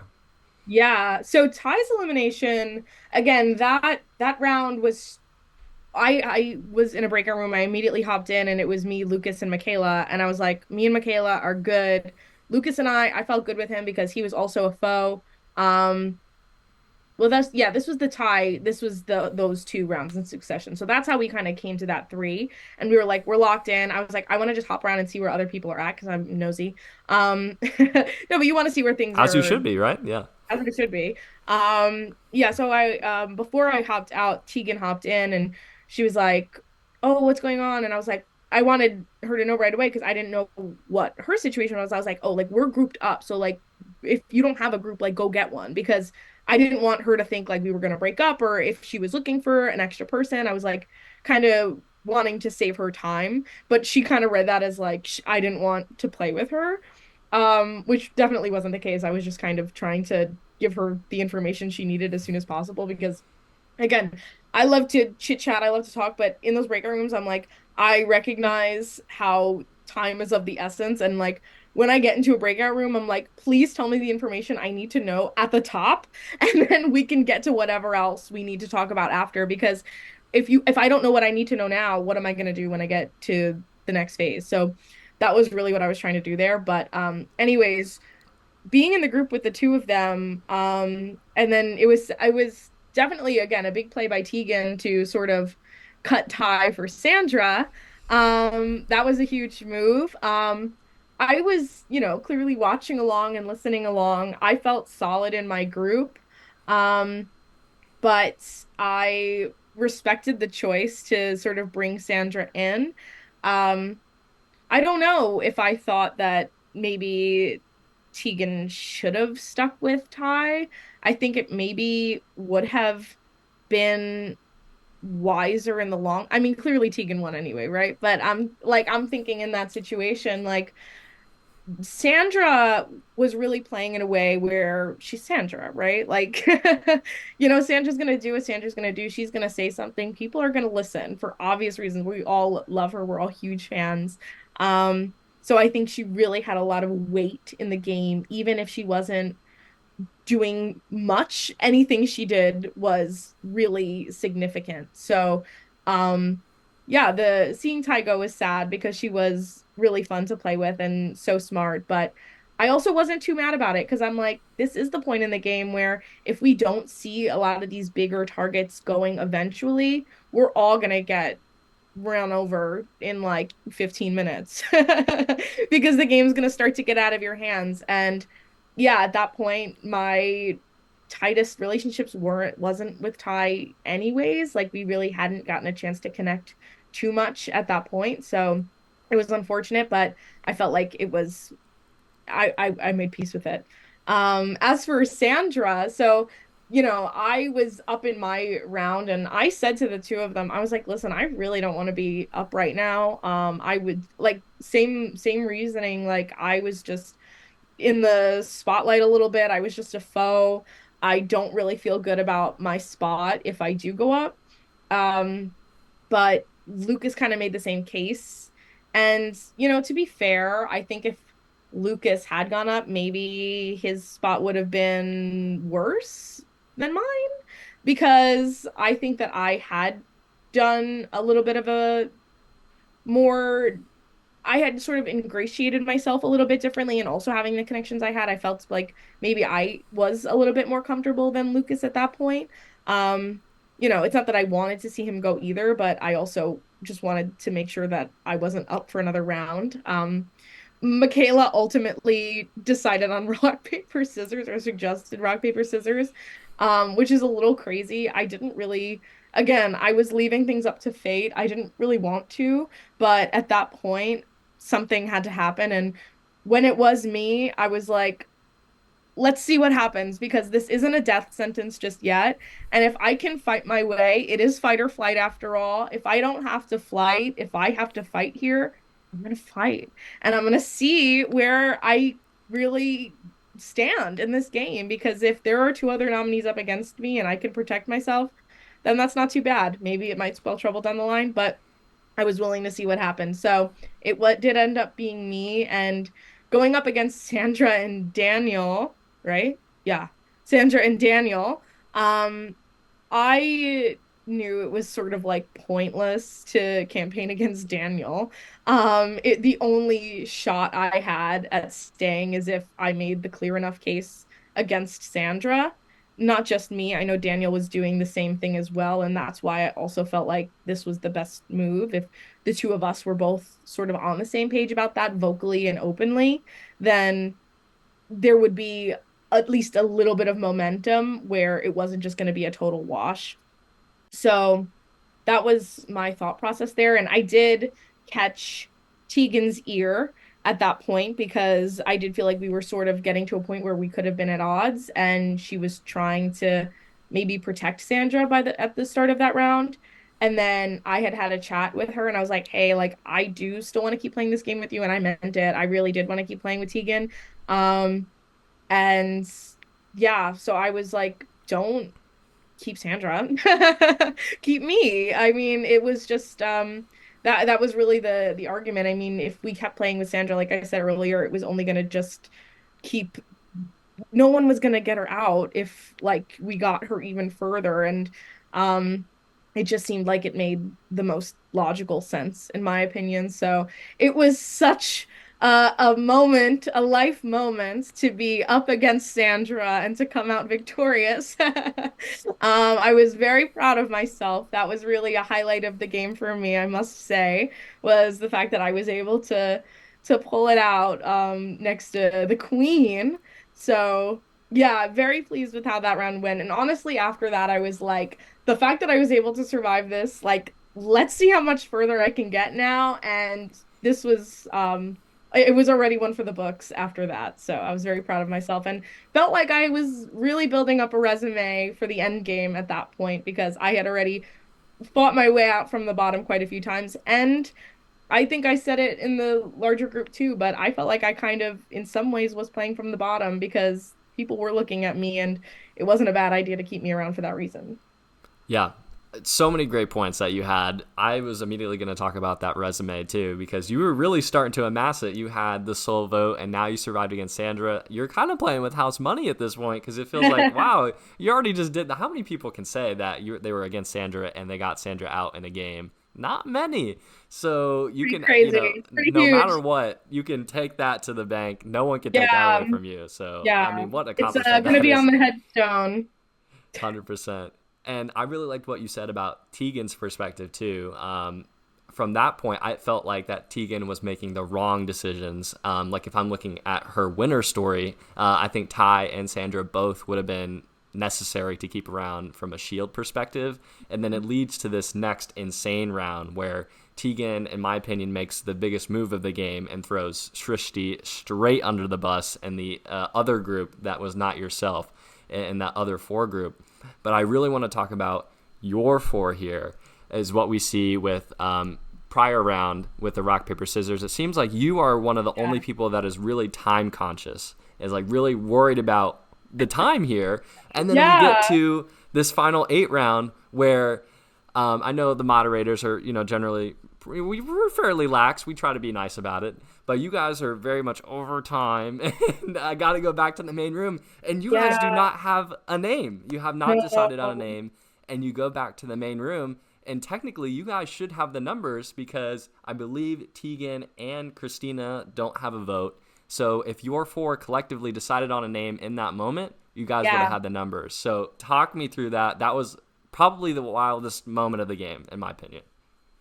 Yeah. So, oh my gosh. Yeah. So at that point, I was like, again, like you said, I was so time conscious because we were all in this group and no one was saying anything. But I do think that it was a symptom of like trust at that point. I don't think anybody trusted each other. And that also felt like what had led Tegan to take out Ty as opposed to Sandra because I felt like what she had said in that group was like, oh, like you had a hesitation towards being in a group with us, and Sandra was a little bit more eager and all of this. And yeah, so at that point, sorry, I'm just trying to jog my own memory. So that was when Christina was safe, and then she pulled Andrew in to be safe.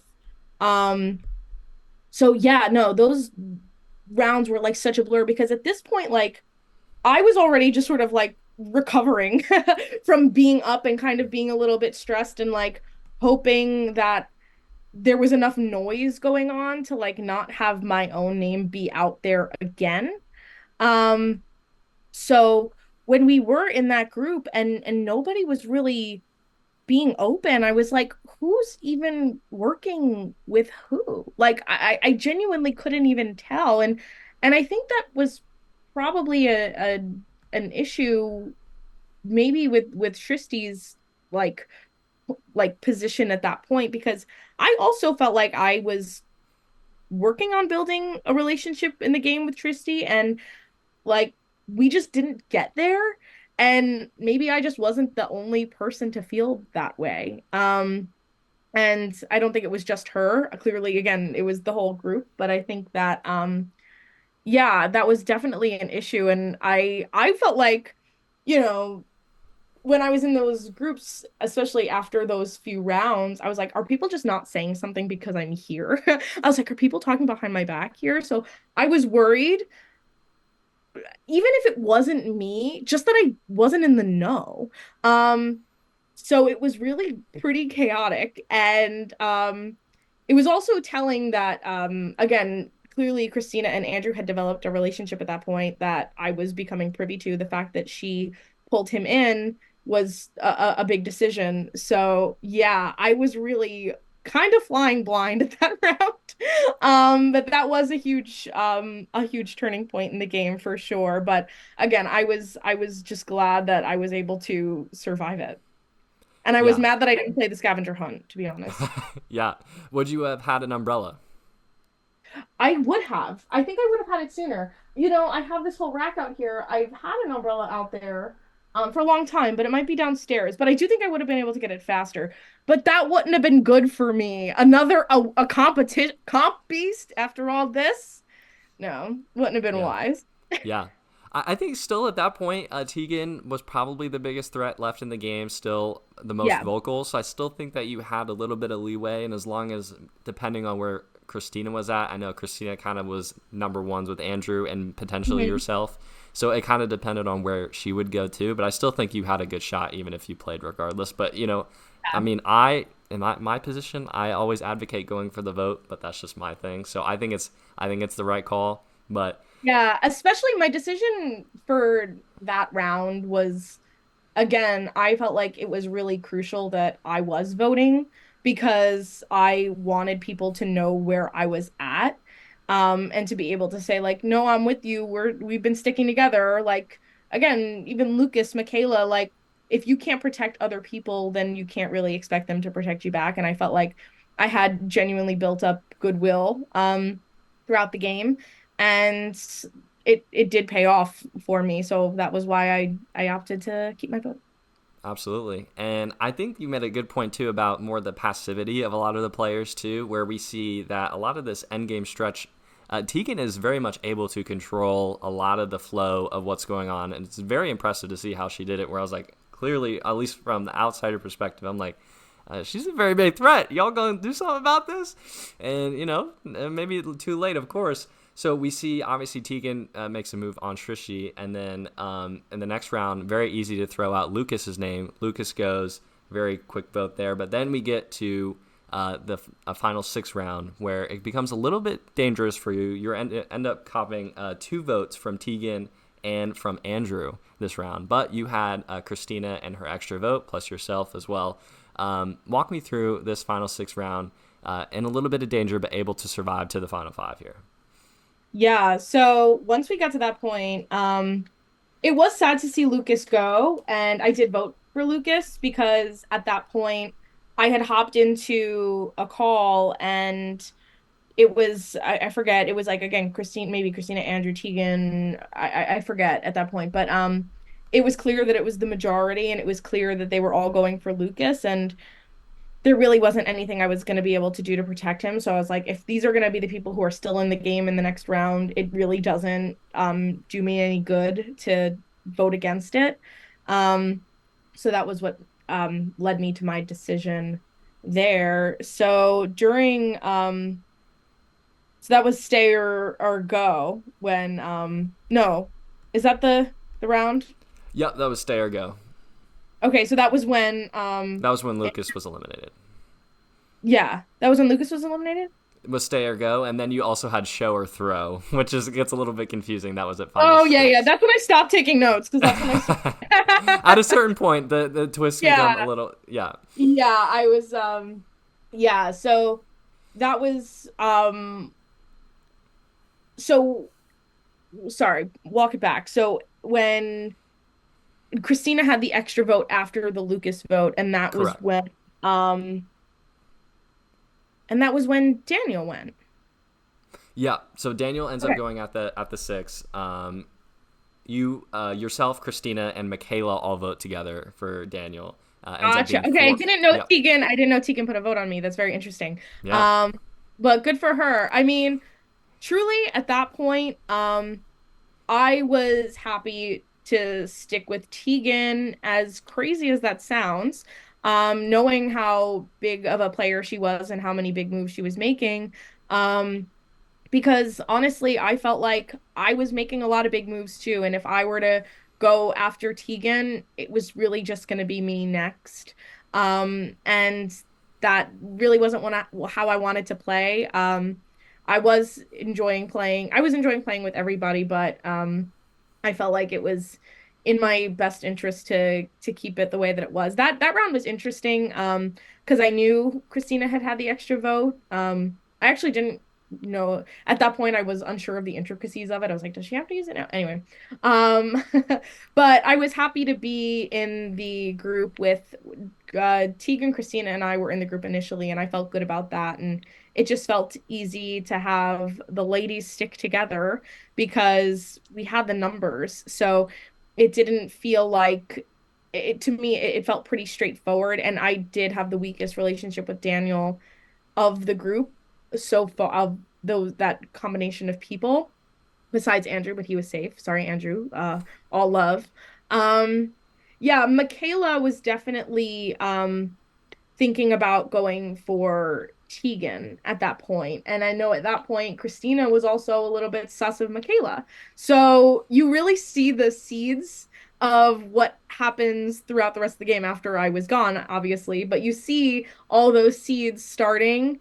Um, clearly they were already there, but you kind of can start to piece that puzzle together at this point where you can kind of see all the distrust that was going on. Clearly, I caught some votes. Um, but even still, I feel like there was a lot of mistrust and confusion going on throughout that process.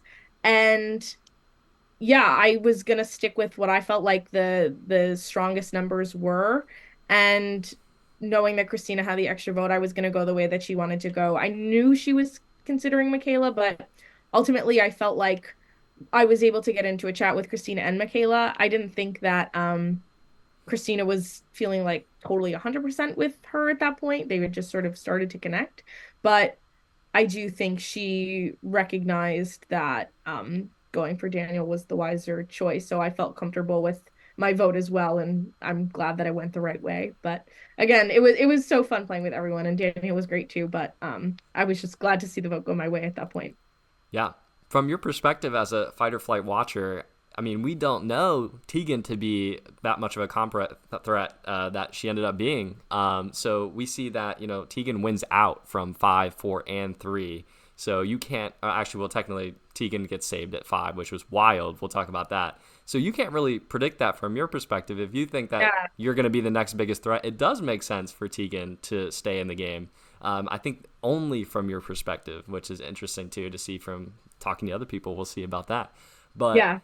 at the final 5, we have Andrew gets nominated and pulls in yourself and Mikaela, leaves out Tegan, which was wild to see. And Yeah. you three go into this memory competition. Walk me through it. What happened? I was tired, Nathan. I was tired. Well, you don't realize it was 11 o'clock. It was a school night. I'm not in school. It was a work night.